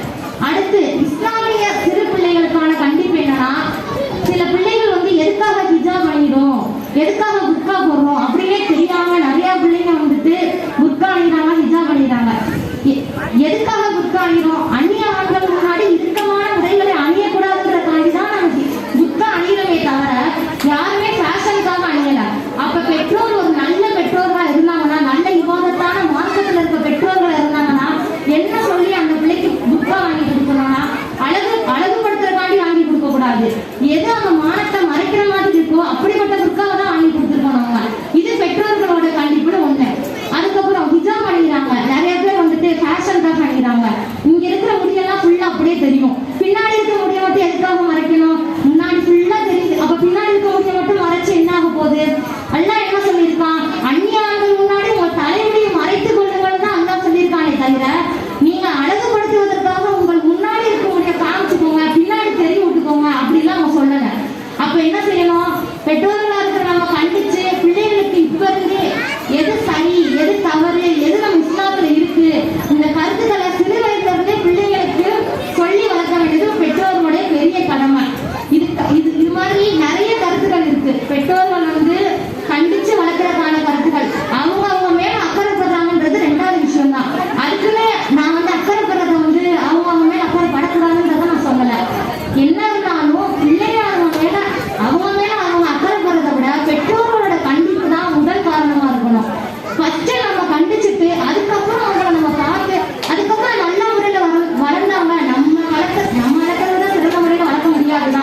அடிச்சிட்டாங்க.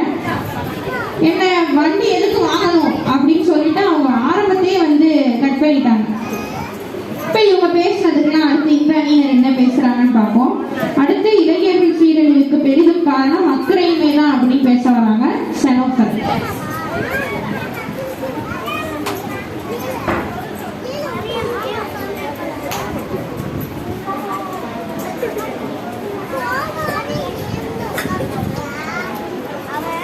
Assalamualaikum warahmatullahi wabarakatuh. வலைக்கும் வரஹ்மத்துல்லாஹி வபரகாத்துஹு. இன்றைய தலைமுறையின் சீரழிவுக்கு பெரிதும் காரணம் அக்கறையின்மை என்ற தலைப்பில் பேச வந்திருக்கிறேன். கண்டிப்பின்மை என்ற அணியிலிருந்து சிம்மானா சொன்னாங்க, போதை பழக்கத்துக்கு பேரண்ட்ஸ் வந்து கற்பிச்சிடலாம்ல, ஏன் அப்படி இருக்காங்கன்ட்டு. ஏன் போதை பழக்கம் வந்து பண்றது அவனுக்கு வந்து தெரியாதா? இதுல வந்து உடல்நலம் பாதிப்புன்றது அவனுக்கே அக்கறை இல்லையா? இதை பேரண்ட்ஸ் வந்து கண்டிச்சாதான் அவன் வந்து திருந்தணுமா அப்படின்ற அளவுக்கு இப்போ போயிட்டு இருக்கு. ஆனா அவனுக்கே அக்கறை இருக்கணும்ல, உடல் நலம் இதுல பாதிப்பு இருக்கு, இதுல அதிகமான லங்ஸ் ஃபெயிலியர் இருக்குன்றது அவனுக்கு தெரியணும்ல. ஏன் அப்படி இல்லை? இப்போ வந்து பேரண்ட்ஸ் கண்டிப்பா அதிகமா இருக்காங்க, அவனுக்கே வந்து அக்கறை இருக்குன்றதுல பண்ணக்கூடாது நம்ம அப்படின்றது. அதே மாதிரி அதே அணியில ராபியா சொன்னாங்க, அதிகமா ஸ்கூல்ல வந்து பிள்ளைகளுக்கு வந்து இந்த மாதிரி பேரண்ட்ஸ் வந்து பயமுறுத்தி வச்சிருக்காங்க. நீ கரெக்டா ஸ்கூலுக்கு போயிட்டு நீ வரியா இல்லையான்றது தெரியல, உன்னை நான் வந்து வெளியே நிக்க வச்சு நான் பார்க்க வச்சுருக்கேன் அப்படின்ற மாதிரி அவங்க சொன்னாங்க. ஏன் அப்படி இருக்கணும்? அந்த ஸ்டூடெண்ட்ஸ் ஏன் பயப்படுத்தணும்? அந்த பிள்ளைக்கு தெரிய வேணாமா? ஸ்கூல் விட்டாலே வீட்டுக்கு போகணும், ஒரு பேரண்ட்ஸ் சொல்லி தான் அந்த பிள்ளை பயப்படுத்தி வளரணும். அந்த பிள்ளைக்குன்றது அக்கறை இல்லையா அப்படின்றது என்னோட இது. இப்போ என்னோட உரைக்கு நான் வரேன்.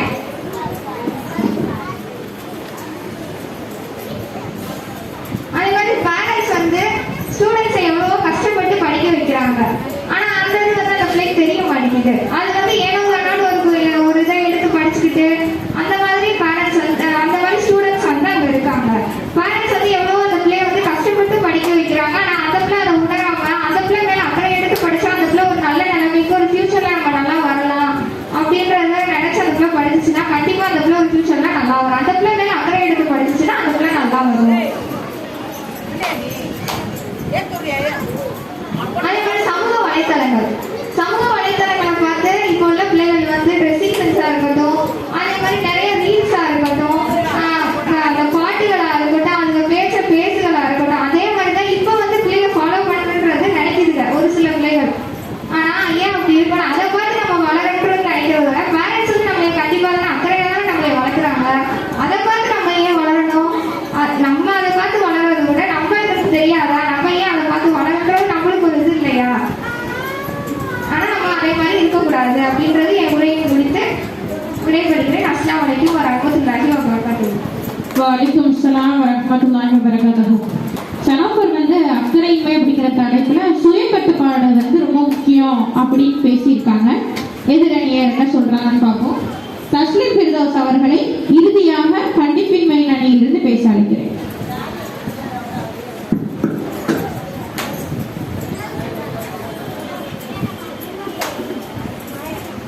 அஸ்ஸலாமு அலைக்கும் வரஹ்மத்துல்லாஹி வபரகாத்துஹு.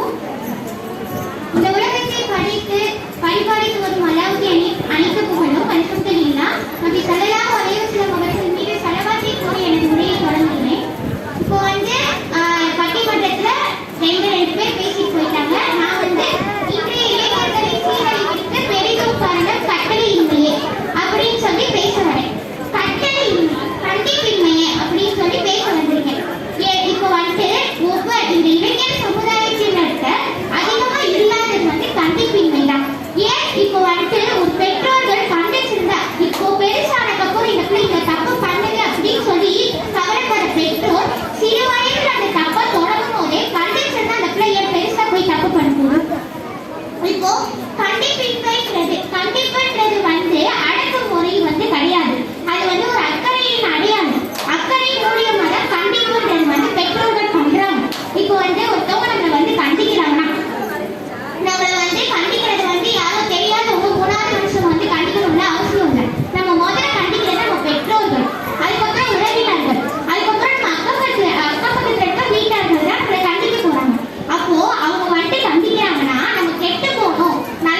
தெரியாதா அந்த பிள்ளை நடவடிக்கையில மாற்றம் இருக்கு அப்படின்னு? அப்படி இருக்கும்போது எதுக்கு அந்த பெற்றோர் வந்து நடவடிக்கை மாற்றம் தெரிஞ்சு ஏன் விடணும்? அப்ப அந்த பிள்ளைய வந்து கண்டிக்காதனால தான் அந்த பிள்ளை தப்பு பண்ணுது. அது மாதிரி வந்து ஐஷா சொன்னாங்க, கோபம் இப்ப இருக்க பிள்ளைகிட்ட அதிகமா இருக்கிறது கோபம், தமரே அக்கறை இல்லாம எதுக்கு கோபப்படுறாங்க அப்படின்னு ஐஷா சொன்னாங்க. அப்போ இந்த மாதிரி கோபம் பண்றது வந்து சயின்டிஸ்ட் தான் கண்டுபிடிச்சு சொல்லணும்ன்ற அவசியம் கிடையாது. இவங்க கூட இருக்க பெற்றோருக்கே தெரியும் தான் பிள்ளை முதல்ல இருந்ததோட இப்ப அதிகமா கோவப்படுது. அப்ப கோவப்படும் போது கண்டிஷன் அந்த பிள்ளை ஏன் கோவப்படுது? அது மாதிரி எங்க குடிநீர்ல வந்துட்டு சிவானாக்கா சொன்னாங்க, இந்த மாதிரி வந்து வண்டி எதுக்கு வாங்கி கொடுக்கணும், அது வந்துட்டு கேடிஎம் பைக்கோ பல்சர் பைக்கோ வாங்கி கொடுக்கறதால ஸ்பீடா போகுது, அது எதுக்கு வாங்கி கொடுக்கணும்னு கேட்கறாங்க. வாங்கி கொடுத்துட்டாங்க, சரி பிள்ளை கேட்டுச்சு ஆசைப்பட்டுச்சு வாங்கி கொடுத்துட்டாங்க. வாங்கி கொடுத்துட்டு ஒரு விபத்து நடக்குதுன்னா திருப்பி அந்த வண்டி எதுக்கு கையில கொடுக்கணும்? விபத்து நடந்துச்சு திருப்பி அதே வண்டி எதுக்கு கையில கொடுக்கணும்? சாவியை வாங்கி வச்சுட்டு நடந்து போய்ப்பான்னு சொல்ல வேண்டியதானே? அப்படி அந்த பிள்ளைக்கு வந்துச்சுன்னா அந்த பிள்ளைக்கு வந்துட்டு விபத்து நடந்துருக்குமா? அது மாதிரி வந்து ஒவ்வொரு சிறிய விஷயத்திலையும் வந்துட்டு கண்டிப்பு தேவைப்படுது.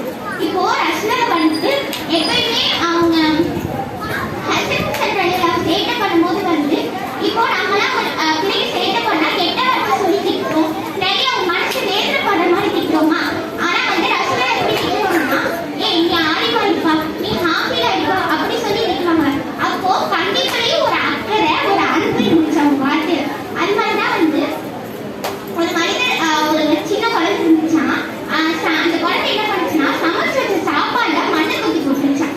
அப்போ நம்மளா இருந்தா ஏடா இப்படி பண்ற, சாப்பாடுல போய் மண்ணை போட்டுருக்கோம், மனசாட்சி இருக்கா அப்படின்னு கேட்கும். ஆனா அந்த அம்மா என்ன சொன்னாங்கன்னா, நீ இமாமா இருப்பா அப்படின்னு சொல்லிட்டாங்க. அதனால இப்போ அந்த மனிதர் அந்த குழந்தை யாருன்னா மக்காவுடைய இமாம் சுதேசி, அவங்கதான் அந்த குழந்தை. இப்போ அவங்க அம்மா வந்துட்டு நல்ல முறையில திட்டனால நம்ம இமாமா இருக்காங்க. இப்போ ஒவ்வொரு விஷயத்திலையும் கண்டிப்புன்றது ரொம்ப முக்கியம். கண்டிப்புன்றது வந்து நான் முதல்ல சொன்ன மாதிரி அடக்குமுறை கிடையாது, அது ஒரு அக்கறையோட அடையாளம். அப்போ கண்டிப்புன்றதை நம்ம அடிச்சோ இல்ல வந்துட்டு திட்டியோ அவங்க மனசை வேதனைப்படுத்தியோ சொல்லணுன்ற அவசியம் கிடையாது. கண்டிக்கிறது கூட நீ நல்லா இருப்பா, நீ நல்லா பெரியவா, இமாமவா, நீ நல்ல வார்த்தை சொல்லி கண்டிக்கும் போது நம்மளும் கண்டிக்கிற மாதிரி இருக்கும், அவங்களும் வந்துட்டு நம்ம மேல ஒரு வெறுப்பு வராம இருக்கும். அதனால கண்டிக்கும் போது கூட நல்ல வார்த்தையை சொல்லி கண்டிக்கணும். அதனால யாரா இருந்தாலும் சரி கண்டிக்கும் போது திட்டி கண்டிக்காதுங்க. பிள்ளைய கூப்பிட்டு ஒரு அரை மணி நேரம் 1 மணி நேரம் மனசு விட்டு பேசுங்க. மனசு விட்டு பேசும்போது அந்த பிள்ளை மனசுல இருக்க கஷ்டமும் நமக்கு தெரிஞ்சிடும். நம்ம என்ன சொல்ல வரோம்ன்றத அந்த பிள்ளை புரிஞ்சுக்க வாய்ப்பு இருக்கு. இன்ஷா அல்லாஹ் எல்லாருமே வந்து கண்டிக்கும் போது ரொம்ப திட்டி ஹாஷால கண்டிக்கணும்னு இல்லை, பாசமா கூட கண்டிக்கலாம். அதனால வந்து கண்டிப்புன்றது ஒவ்வொரு பிள்ளைக்கும் ரொம்ப அவசியம். இளைஞனா இருக்கான்னா வளரும்போது கண்டிப்பு இருந்தாலும் அந்த பிள்ளைனால நல்லா வளர முடியும். அதனால பிள்ளைகளும் சரி பெற்றோர்களும் சரி பெற்றோர்கள் கண்டிக்கிறதுக்கு கவலைப்படாதீங்க, பிள்ளைகள் வந்து பெற்றோர் கண்டிச்சுட்டாங்கன்னு கவலைப்படாதீங்க. 2 பேருமே கண்டிப்பு நல்லதே நினைச்சு பெற்றோர்கள் சொல்ற கண்டிப்பு ஏற்றுக்கிட்டு பிள்ளைகளும் அதுபடி நடங்க. இன்ஷா அல்லாஹ் நம்ம எல்லாருமே நம்ம பிள்ளைகளை கண்டிப்போடு கூடிய அன்போடு வளர்ப்போம். அல்லாஹ் வந்து அதுக்கு கிருபை செய்வாங்க. ஆமீன் வாசிக்கவான அல்ஹம்துலில்லாஹி ரப்பில் ஆலமீன். அஸ்ஸலாமு அலைக்கும் வரஹ்மத்துல்லாஹி வபரகாத்துஹு. வலைக்கும் ஸலாம் வரஹ்மத்துல்லாஹி வபரகாத்துஹு. பாசத்துடன் கூடிய கண்டிப்பு தான் வேணும் அப்படின்னு ரஸ்லிமா உரையை முடிச்சிருக்காங்க. இறுதியாக இறுதி பேச்சாளராக அக்கறையின்மை தான் இலக்கியங்களோட சீரழிவுக்கு காரணம்னு சொல்லி பேச வராங்க அகமது தானிஷா.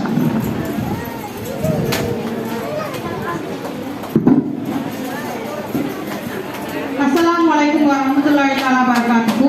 வலைக்கும் ஸலாம் வரஹ்மத்துல்லாஹி வபரகாத்துஹு. இன்றைக்கு மதரசா சுல்தானியாவில் 30 விழாவில் நடந்துட்டு இருக்க பட்டிமன்றத்துல இன்றைய இளைய சமுதாயத்தின் சீரழிவுக்கு காரணம் கண்டிப்பின்மையா அக்கறையின்மையான்றதுல நான் அக்கறையின்மையா அப்படின்ற அறிஞரத்தை சேர்ந்து பேச வந்துள்ளேன்.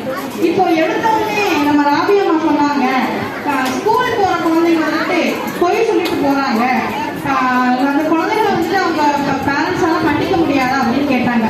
அந்த குழந்தைக்கு கொஞ்சம் யோசிச்சு பாருங்க, அந்த குழந்தை வந்துட்டு ஏன் நம்ம தப்பு பண்றோம் என்னைக்காவது யோசிச்சிருந்தா, நம்ம அம்மா அப்பா வந்துட்டு ஃபீல் பண்ணுவாங்க என்னைக்காவது யோசிச்சிருந்தா,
அப்படி அந்த விஷயத்துல வந்துட்டு இந்த பேரண்ட்ஸ் வந்து கண்டிக்கிறதோ இல்ல எந்த ஒரு விஷயமும் வந்துட்டு இங்க வந்துட்டு ஒழுங்காது. நம்ம வந்துட்டு ஒழுங்கா ஓட்டணும்ன்ற அக்கறை அவனுக்கு இருந்தா மட்டும்தானே ஒழுங்கா ஓட்ட முடியும். இதே மாதிரி போதை பழக்கத்துக்கு வந்துட்டு சொன்னாங்க. இப்போ யாராவது வந்துட்டு எங்க அப்பா அம்மா முன்னாடி வந்துட்டு பாங்கப்பா நான் சிகரெட் அடிக்கிறேன் அப்படின்னு எல்லாம் சொல்லுவாங்க. எவனுமே சொல்ல மாட்டான். தனக்கா புத்தி வரணும்ல, இந்த ஒரு விஷயம் வந்துட்டு தப்பு அப்படின்னு தான் உணர்ந்தா மட்டும்தான் வந்துட்டு அந்த குழந்தை இல்லை அந்த வாலிபன் வந்துட்டு தன்னோட கெட்ட பழக்கங்களை விடுவானே தவிர மற்ற எந்த விஷயத்தினாலையும் அவன் வந்துட்டு அவன் விட மாட்டான். அதே போல இன்றைய சூழல்ல பார்த்தோம் அப்படின்னா தாய் தந்தை 2 பேருமே வந்துட்டு வேலைக்கு போறவங்களா இருக்காங்க. இப்ப வேலைக்கு போறதுனால குழந்தைங்க கண்டிக்க முடியாதுன்னு நான் சொல்லவே இல்லை. ஆனா அந்த குழந்தைய பாருங்க, காலையில இருந்து நைட்டு வரைக்கும், காலையில சாயங்காலம் வரைக்கும் ஸ்கூல் போகுது, சாயங்காலத்துல இருந்து நைட் வரைக்கும் டியூஷன் போகுது. அப்ப அந்த குழந்தைக்கு அதுக்குன்னு வந்துட்டு ஒரு தனி ஒரு வாழ்க்கை ரொட்டீன் வந்துட்டு இருக்கதான் செய்யுது. அப்போ அந்த குழந்தைக்கு நம்ம என்ன சொல்லி கொடுக்கணும் அப்படின்னா, இதை பாருப்பா, அம்மா நான் வந்து ஒரு 24 மணி நேரம் கூடவே இருக்க முடியாது. அல்லாஹ் வந்துட்டு உன்னை எப்பவுமே கண்காணிச்சுக்கிட்டே இருப்பான். அதனால நீ வந்துட்டு அல்லாஹ்க்கு வாய்ந்த வாழும் சொல்லி கொடுப்பீங்க தவிர மற்றபடி கண்டிக்கிறதுனால எந்த ஒரு விஷயமும் வந்துட்டு மாற போறது கிடையாது. அந்த குழந்தைக்கு வந்துட்டு இறைவச்சம் வந்துட்டு இருந்தா மட்டுமே அந்த குழந்தை சரியா வாழும். அதே மாதிரி ஒரு கட்டத்துல பாருங்களேன், ப்ரொஃபஸரும் எல்லா வீட்டுல இருக்கவங்க யாரும் பேரண்ட்ஸா இருந்தாலும் சரி, சொசைட்டியா இருந்தாலும் சரி, இல்லை எந்த ஒரு விஷயமா இருந்தாலும் சரி, ப்ரொஃபஸர் இப்ப நம்ம காலேஜ் இன்சிடென்டே எடுத்துக்கோமே, இந்த கண்டிப்பெல்லாம் வந்துட்டு மசுல பசங்களா இருந்தா எதுக்கு அடியில் வைக்கிறாங்க? ஒரு ஆசிரியர் வந்து சொல்றாங்க நல்லா படிப்பா, நல்லா எழுதுப்பா அப்படின்னு. ஆனா இங்க என்ன விஷயம்னா அவனுக்கு அது புரியுற வரைக்கும் நல்லாவே எழுத மாட்டான், அரியெல்லாம் வச்சிருப்பான். இப்ப கூட புதுசா வந்துட்டு சொல்றாங்க நாங்க வந்துட்டு 35 அரியரை நாங்க கிளியர் பண்ணுவோம் அப்படின்னு. அந்த மாதிரிலாம் இல்லாம அவங்க வந்து முன்னாடியே அக்கறை வச்சு படிச்சிருந்தா நீங்க அரியர் எல்லாத்தையும் அப்ப அரியரே வச்சிருக்க மாட்டாங்க.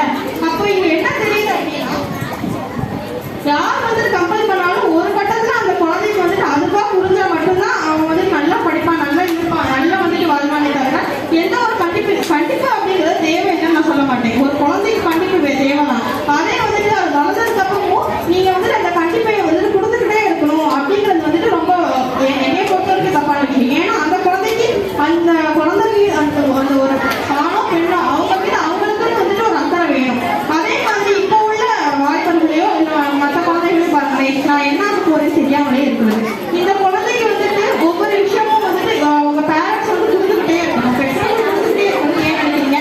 இப்போ நான் ஒரு வெளிநாட்டு அரசை பார்த்தோம் அப்படின்னா அந்த குழந்தைக்கு இப்போ வேற ஒரு கண்ட்ரியை சேர்ந்தவங்களா இருக்கட்டும், இல்லை வேற ஒரு மாநிலத்தை சேர்ந்தவங்களா இருக்கணும், அவங்க குழந்தைக்கு தனியா ஒரு லைஃப் வளர்த்து கொடுத்துட்றாங்க. எப்படின்னா அந்த குழந்தைக்கு தனியா ஒரு படுக்கை இருக்கு. இப்போ ஒரு குழந்தை தவறு செஞ்சா அந்த குழந்தையோட படுக்கையை பிரிச்சு வச்சு அந்த குழந்தைய வந்து நம்ம கரெக்டா சொல்லவே தவிர மற்றபடியெல்லாம் சொல்லக்கூடாது. இதே மாதிரிதான் ஒவ்வொரு விஷயங்களுக்கும் ஒவ்வொரு இது இருக்கு. இப்போ நம்ம ஆரம்பத்தில் வந்து பெற்றோர்கள் கண்டிக்கிறாங்க, அதுக்கப்புறம் வந்துட்டு ப்ரொஃபஸர் கண்டிக்கிறாங்க, அதுக்கப்புறம் சொசைட்டி கண்டிக்கிறாங்க, நிறைய இது இருக்கலாம். ஆனா ஒரு கட்டத்துல அவங்களுக்கு அவங்களோட லைஃப் இருக்கும்ல. இப்போ யாரெல்லாம் வந்துட்டு கண்டிச்சாலும் பரவாயில்ல, அந்த பெற்றோர்கள் மக்களோட வரைக்கும் கடைசி வரப்போறது கிடையாது. அதே மாதிரிதான் எல்லாமே சொசைட்டில யாரும் நம்ம கடைசி வரைக்கும் வரப்போறது கிடையாது. அதனால அந்த குழந்தைக்கு வந்துட்டு தன்மையா தனக்கு அக்கறை இருந்தா மட்டுமே அந்த குழந்தை நல்லபடியா வளருமே தவிர மீதி மற்றபடி எந்த ஒரு விஷயத்தினாலையும் வந்து அந்த குழந்தையால மாற்ற முடியாது அப்படின்னு சொல்லி என்னோட உரையை நான் முடித்துக் கொள்கிறேன். அஸ்ஸலாமு அலைக்கும் வரஹ்மத்துல்லாஹி தஆலா வபரகாத்துஹு. வலைக்கும் ஸலாம் வரஹ்மத்துல்லாஹி வபரகாத்துஹு.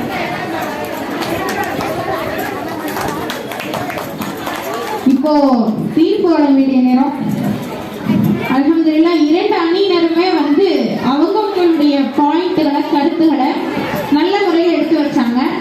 அதே நேரத்தில் எதிரணியினரோட கருத்துக்களையும் இல்லை என்னோட பாயிண்ட் தான் கரெக்டு, நான் சொல்றது தான் கரெக்டு அப்படிங்கிறத பேச்சுக்குரிய பேச்சு, மன்றத்திற்குரிய பேச்சு கரெக்டாக பேசினாங்க. அல்ஹம்துலில்லாஹ். அல்லாஹ் இவர்கள் அனைவருக்கும் இன்னும் மேலும் மேலும் கல்வி ஞானத்தை வழங்குவானாக. இப்போ பாயிண்ட் தீர்ப்புன்னு பார்த்தோம்னா 2 அணியினருமே கிட்டத்தட்ட ரொம்ப ஒரே மாதிரியான கருத்துக்கள், ஒரே அளவிலான கருத்துக்களை தான் சொல்லியிருக்காங்க. அதனால அணியின் அடிப்படையில் 2 அணியுமே வெற்றி பெற்ற அணியா நான் இங்க அறிவிக்கிறேன். இது வந்து போங்க அப்படிலாம் இல்லை, 2 அணியினர் கருத்துக்களுமே சரியான அளவுல, சரியான விகிதத்துல ஒரே மாதிரியான இருக்கு. இது போக தீர்ப்பு போக பார்த்தோம்னா இன்றைய இளைய சமுதாயத்தினர் சீரழிகிறதுக்கு கண்டிப்பின்மை காரணமா, அக்கறையின்மை காரணமா அப்படின்னா 2மே தான் காரணம். பெற்றோர்களுடைய கண்டிப்பும் பிள்ளைகள் தான் மேல தான் வச்சிருக்க அக்கறையோட அளவும் சம அளவுல இருந்தா மட்டுமே இளைஞர்கள் நல்ல முறையில சாலிமான பிள்ளைகளா போவாங்க அப்படிங்கறத நிதர்சனமான உண்மை.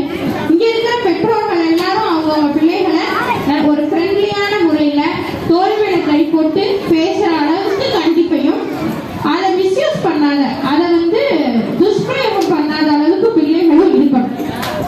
பிள்ளைகள் அடுத்தடுத்து தான் என்ன செய்யணும், அல்லாஹ்வுடைய நாட்டுப்படி அடுத்து என்ன பண்ணணும், அடுத்து என்ன படிக்கணும், மார்க்க கல்வி எப்படி கத்துக்கணும், உலக கல்வி எப்படி கத்துக்கணும் அப்படின்ட்டு இன்மை மறுமை இரண்டு வாழ்க்கைக்குமே தேவையான விஷயங்களை நோக்கி ஓடுறதுல அக்கறை செலுத்தணும் அப்படிங்கிறத கூறி எங்களுடைய இந்த பட்டிமன்றத்தை நாங்கள் நிறைவு செய்கிறோம்.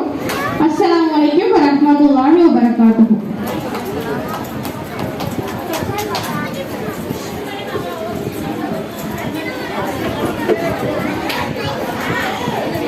अल्लाह ताला भी लूत नबी, हूद नबी, शालिह नबी, शुहैब नबी, मूसा नबी, हारून नबी, दाऊद नबी, सुलेमान नबी, अय्यूब नबी, दुल्किफ्लू नबी, यूनुस नबी, इलियास नबी, अल-यसा नबी, ज़करिया नबी, यहिया नबी, ईसा नबी, मुहम्मद नबी सल्लल्लाहु अलैहि वसल्लम सल्लल्लाहु अला मुहम्मद सल्लल्लाहु अलैहि वसल्लम सल्लल्लाहु अला मुहम्मद या रब्बी सल्ली व सल्लिम. अस्सलामु अलैकुम रहमतुல்லாஹி வபரகாத்துஹு. வலைக்கும் அஸ்ஸலாம்.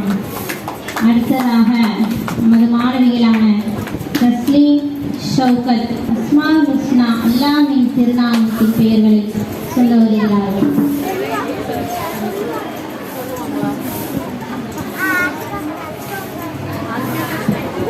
Assalamualaikum warahmatullahi wabarakatuh. A'udzu billahi minasyaitonir rajim. Bismillahirrahmanirrahim. Ya man huwallahul ladzi la ilaha illa huwar rahmanur rahim.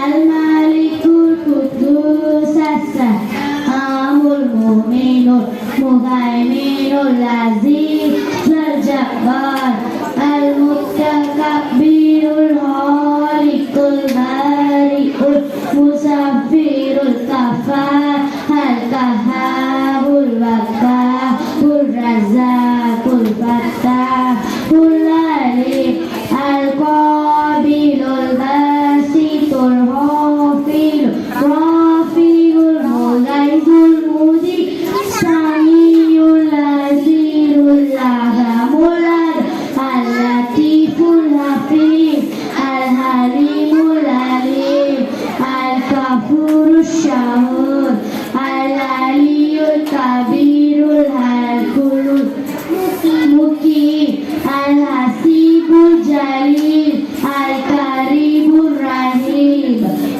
Assalamualaikum warahmatullahi wabarakatuh. வலைக்கும் அஸ்ஸலாம் வரஹ்மத்துல்லாஹி வபரகாத்துஹு. யார் அல்லாஹ்வின் திருநாமத்தை மனனம் செய்து வைத்திருக்கிறாரோ அவர்கள் சொர்க்கம் வாடிவாகிவிட்டது என்று ரசூல் ஸல்லல்லாஹு அலைஹி வஸல்லம் அவர்கள் கூறினார்கள். இது போன்ற நாமும் இன்ஷா அல்லாஹ் தஆலா அனைவரும் அல்லாஹ்வின் திருநாமத்தை மனனம் செய்யக்கூடிய பாக்கியத்தை அல்லாஹ் நம்ம அனைவருக்கும் அருள் புரிவானாக. ஆமீன். அடுத்ததாக நம்மளுடைய ஆலிமா மாணவிகள் கலை நிகழ்ச்சியை நடத்த உள்ளார்கள். ஷிபானா, சனோபர், தஸ்லீம் ஃபிர்தோஸ், சையத் ராபியா, ஐஷா மரியம்.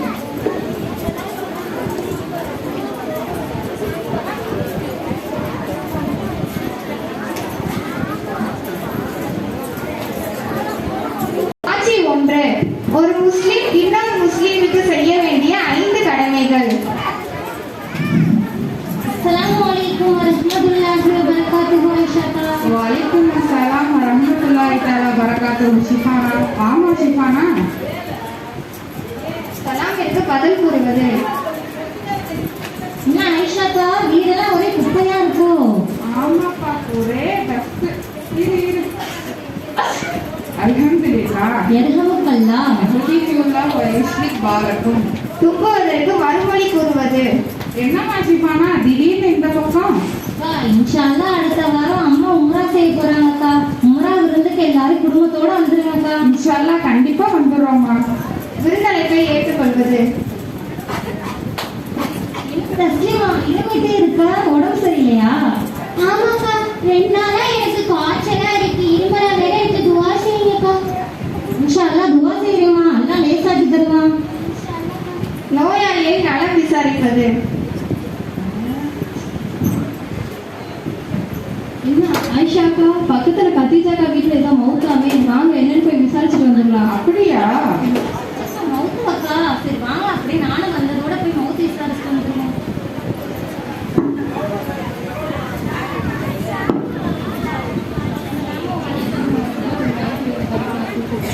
ஜனாசாவை பின்தொடர்வது. காட்சி 2. சமூக வலைதளங்களில் கேட்கும் கேள்வி, குர்ஆன் கூறும் பதில்.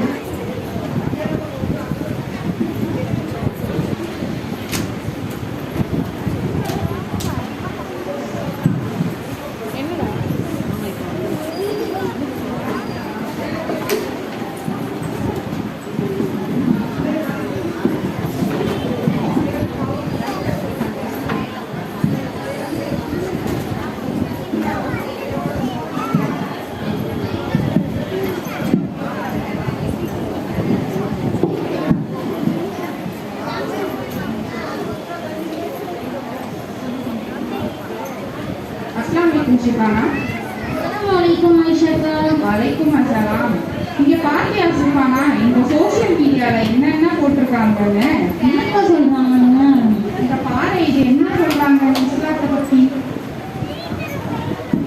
இஸ்லாத்துல பெண்களுக்கு மட்டும் பர்தா அணியணுமா? அப்ப ஆண்களுக்கு என்ன?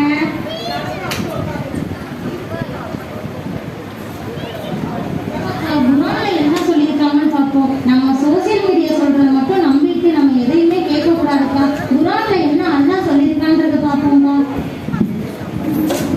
நபியே கூறுவீராக, ஆண்கள் அவர்கள் தமது பார்வைகளை தாழ்த்திக் கொள்ளட்டும், தமது கற்ப நெறிகளை பேணி பாதுகாத்துக் கொள்ளட்டும்.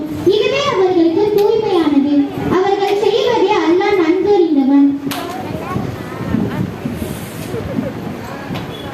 அடுத்து என்னக்கா போட்டிருக்காங்க? என்னென்ன சொல்றாங்கன்னு? அவங்க நடத்துற கல்யாணத்தை பார்த்துக்கியா எவ்வளவு கிராண்டா இருக்கு. அதுவே அப்படின்னா அவங்களோட வரதட்சணை எப்படி இருக்கும்? பெண்களுக்கு அவர்கள் திருமண கொடைகளை மனப்பூர்வமாக கொடுங்கள். அதிலிருந்து அவர்கள் மனமுவந்து எதையேனும் உங்களுக்கு தந்தால் திருப்தியுடனும் மகிழ்வுடனும் உண்ணுங்கள்.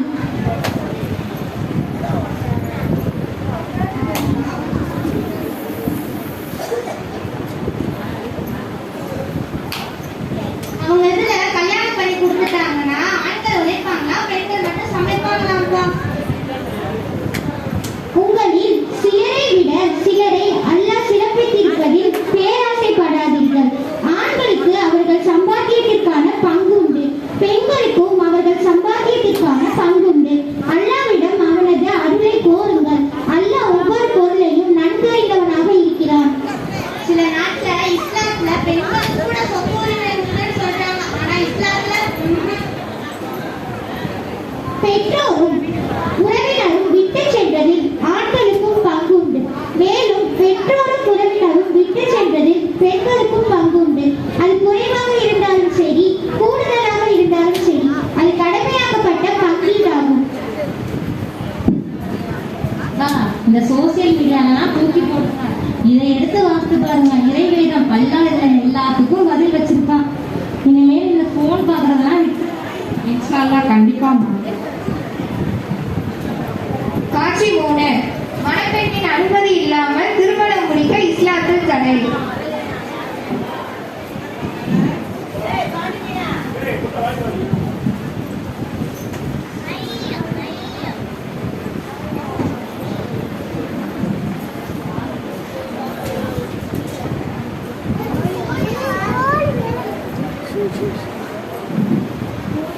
அஸ்ஸலாமு அலைக்கும் வரஹ்மத்துல்லாஹி வபரகாத்துஹு.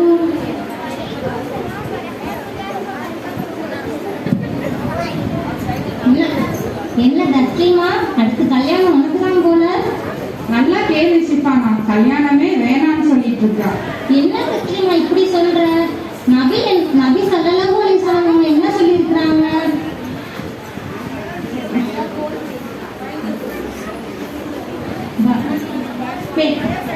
திருமணம் என்னுடைய வழிமுறை, அதை யார் புறக்கணிப்பாரோ அவர் நம்மை சார்ந்தவர்கள் ரசூலாவே சொல்லியிருக்கும் போது நீங்க எப்படி முஸ்லீமா திருமணத்தை புறக்கணிக்கலாம்? மாமி, எனக்கு இந்த ஹதீஸ் தெரியும். ஆனா நான் இந்த கல்யாணம் தான் வேணும்னு சொல்றேன். ஏன் முச்சி அவளுக்கு பிடிக்காத ஒரு கல்யாணத்தை அவளுக்கு வற்புறுத்துறீங்க? அந்த காலத்துல என்ன எங்களை எல்லாம் கேட்டா கல்யாணம் பண்ணி வச்சாங்க, கெட்டி வச்சா வாழ்ந்தோம்ல. அப்படி சொல்லாதீங்க மச்சி. இருந்தாலும் நம்ம நபி ஸல்லல்லாஹு அலைஹி வஸல்லம் அவங்க என்ன சொல்லியிருக்கிறாங்கன்னா, மணப்பெண்ணின் அனுமதியின்றி திருமணம் செய்து வைக்க கூடாதுன்னு ரசூலாவே சொல்லியிருக்கும் போது அதை எப்படி நீங்க தவிர்த்து அவருக்கு பிடிக்காத திருமணத்தை நீங்க செஞ்சு வைக்கலாம்? இன்ஷா அல்லாஹ் நான் இதை கண்டிப்பா ஏத்துக்கிறேன். அவளுக்கு பிடிச்சு அவளுக்கு ஏற்ற மாதிரி ஒரு சாலிமான துணையை பார்த்து நான் கல்யாணம் பண்ணி வைக்கிறேன். இன்ஷா அல்லாஹ் உங்களுக்கு நல்ல அமைவான் நல்லா கிட்ட துவா செய்யறோமா? காட்சி 4, கோபம் கொள்ளாதீர்கள்.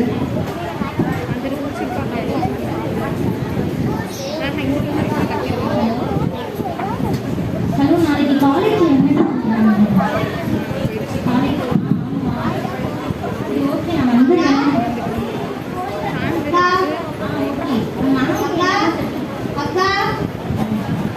என்ன நான் தான் போன் பேசிட்டு இருக்கேன், காலேஜ்ல வேலையா இருக்கேன்னு புரியுதுல, அப்ப எதுக்கு அக்கா அக்கான்னு கூப்பிட்டுக்கிட்டே இருக்க?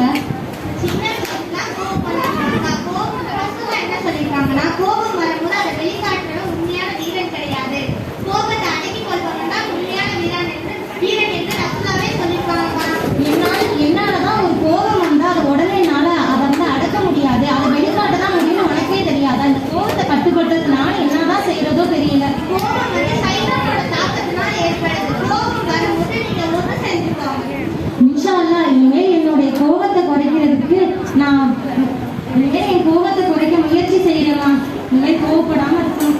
எல்லாரும் என்னை காப்பாற்றணும். காட்சி 5, பழமொழியும் நபிமொழியும்.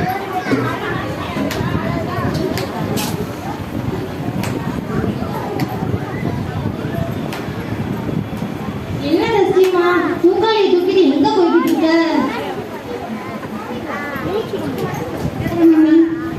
என்ன உனக்கு என்ன கறிக்குழம்பு வைக்கிற நேரம் தான் நீ பக்கத்து வீட்டுக்கு குழம்பு கொடுக்கணும்னா தோணுமோ? இல்ல மாமி, கொடுக்கலாம். ஏமா அவன் இன்னும் சாப்பிடவே வரல, நீ இப்ப சாப்பிட்டு வீட்டுல இருக்கிற குழம்பெல்லாம் கொண்டு போய் பக்கத்து வீட்டுக்கு எய்த்த வீட்டுக்குள்ள கொடுத்தனா அவன் வந்து எதை சாப்பிடுவான்? மாமி பாவம் மாமி, அவங்களே கஷ்டப்பட்டு சாப்பிடுறாங்க. அதான் பாவம் கொடுக்கலாம்னு சொல்லி போறேன் மாமி. மாமி, நபி ஸல்லல்லாஹு அலைஹி வஸல்லம் அவர்களே சொல்லியிருக்காங்க, அண்டை வீட்டார் பசித்து இருக்கும் போது நீங்கள் ஒருபோதும் வயிறார உண்ணாதீர்கள் அப்படின்னு ரசூலுல்லாஹி சொல்லியிருக்கும் போது நம்ம அதை பின்பற்றக்கூடாதா மாமி? அப்படியாம்மா, இது தெரியாம போயிடுச்சு. நானாமா ரொம்ப தவறா செஞ்சுட்டு இருக்கிறேன். சரி, அந்த அம்மா பசியோட இருப்பாங்கம்மா, வாமா நம்ம போய் அந்த அம்மாக்கு குழம்பு கொடுத்துட்டு வந்துருவோம். வாங்க மாமி போகலாம்.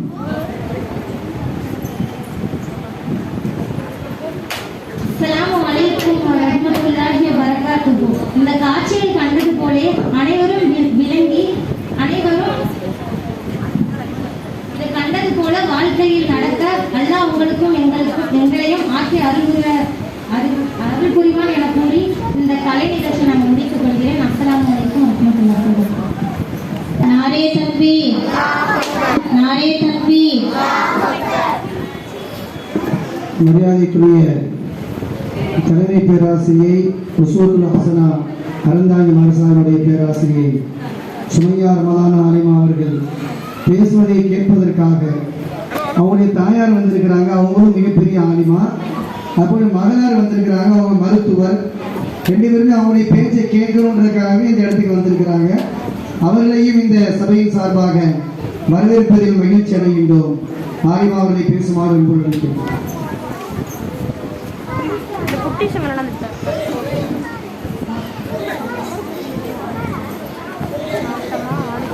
अस्सलामु अलैकुम वरहमतुल्लाहि वबरकातुहू। अस्सलाम वरहमतुल्लाहि वबरकातुहू। इन्नल हम्दुलिल्लाह नहमदुहु व नस्तईनुहु व नस्तगफिरुहु मिन शुरूरि अनफुसिना व मिन सय्यिआति अअमालिना अम्मा बाद فقد قال الله تعالى في القرآن العليم والفرقان المجيد بعد أشهد أن لا إله إلا الله وأشهد أن محمدا عبده ورسوله. பேரன்பும் கருணையும் கொண்ட எல்லாம் வல்ல அல்லாஹ்வின் புகழை கொண்டும் திருநபி ஸல்லல்லாஹு அலைஹி வஸல்லம் அவர்களுடைய திரு ஸலவாத்தையும் துஆ வரக்கத்தையும் கொண்டும் அவர்களை பின்பற்றி வந்த சஹாபாக்கள், தாபிஈன்கள், தபா தாபிஈன்கள், இன்னும் இங்கு அரங்கி இருக்கக்கூடிய அத்துணை கபராளிகளின் துஆ வரக்கத்தை கொண்டும் தங்கள் முன் உரையாற்ற வந்துள்ளேன். மாஷா அல்லாஹ், அல்ஹம்துலில்லாஹ். இந்த மதரசாவின் முதல்வர் ஷேக் மதார் அவர்களுக்கும் அவர்களுடைய குடும்பத்தாருக்கும் இந்த மதரசாவை மிக சிறப்பாக நடத்தி கொண்டிருக்கும் ட்ரஸ்டி மற்றும் ஹாஜா சார் அவர்களுக்கும், ஹாஜா உஸ்தாத் அவர்களுக்கும், முழுமையான பேர் தெரியலுமா, அதான் சொல்லிட்டேன், ஹாஜா உஸ்தாத் அவர்களுக்கும் எல்லாம் வல்ல அல்லாஹ் ரஹ்மத் செய்வானாக. பசிக்கும் மனிதனுக்கு ருசிக்கும் உணவளித்து அதை ரசிக்கும் மனிதனுக்கே மாபெரும் புகழ் அனைத்தும். எல்லாம் வல்ல அல்லாஹ்வின் மாபெரும் கிருபையை கொண்டு நான் தங்கள் முன் பேச வருவதில் எனக்கு ஒரு தலைப்புமே கொடுக்கல தாய். அவங்க கல்வி என்ற ஒரே ஒரு தலைப்பு தான் கொடுத்திருக்காங்க. மாஷா அல்லாஹ், நான் ரொம்ப பெருமைப்படுறேன். கல்வி என்ற தலைப்பில் பேசுவதற்கு நான் மிகவும் கொடுத்து வைத்த ஒரு ஆளாக நான் இருக்க வேண்டும் என்பதை இந்த இடத்துல நான் உங்களுக்கு சொல்லிக்கிறேன். அல்லாஹ் தஆலாவிடம் ஆதம் அலைஹிஸ்ஸலாம் அவர்கள் கேட்டாங்க, சுப்ஹானக லா இல்ம லனா இல்லா மா அல்லம்தனா இன்னக அன்தல் அலீமுல் ஹகீம். யா அல்லாஹ், பேர் அண்டங்களையும் படைத்து பரிபாலிக்கும் ரட்சகா, என்னை இந்த உலகத்துக்கு அனுப்பிட்டியே, எனக்கு உன்னை அறியாத, நீ கொடுக்காத ஒரு கல்வியை தவிர, ஒரு இல்மை தவிர எனக்கு எதுவுமே தெரியாதே அப்படின்னு ஆதம் அலைஹிஸ்ஸலாம் கேட்டாங்க. அதை போன்றுதான் நானும் எங்களோட ஹஸரத் முன்னாடி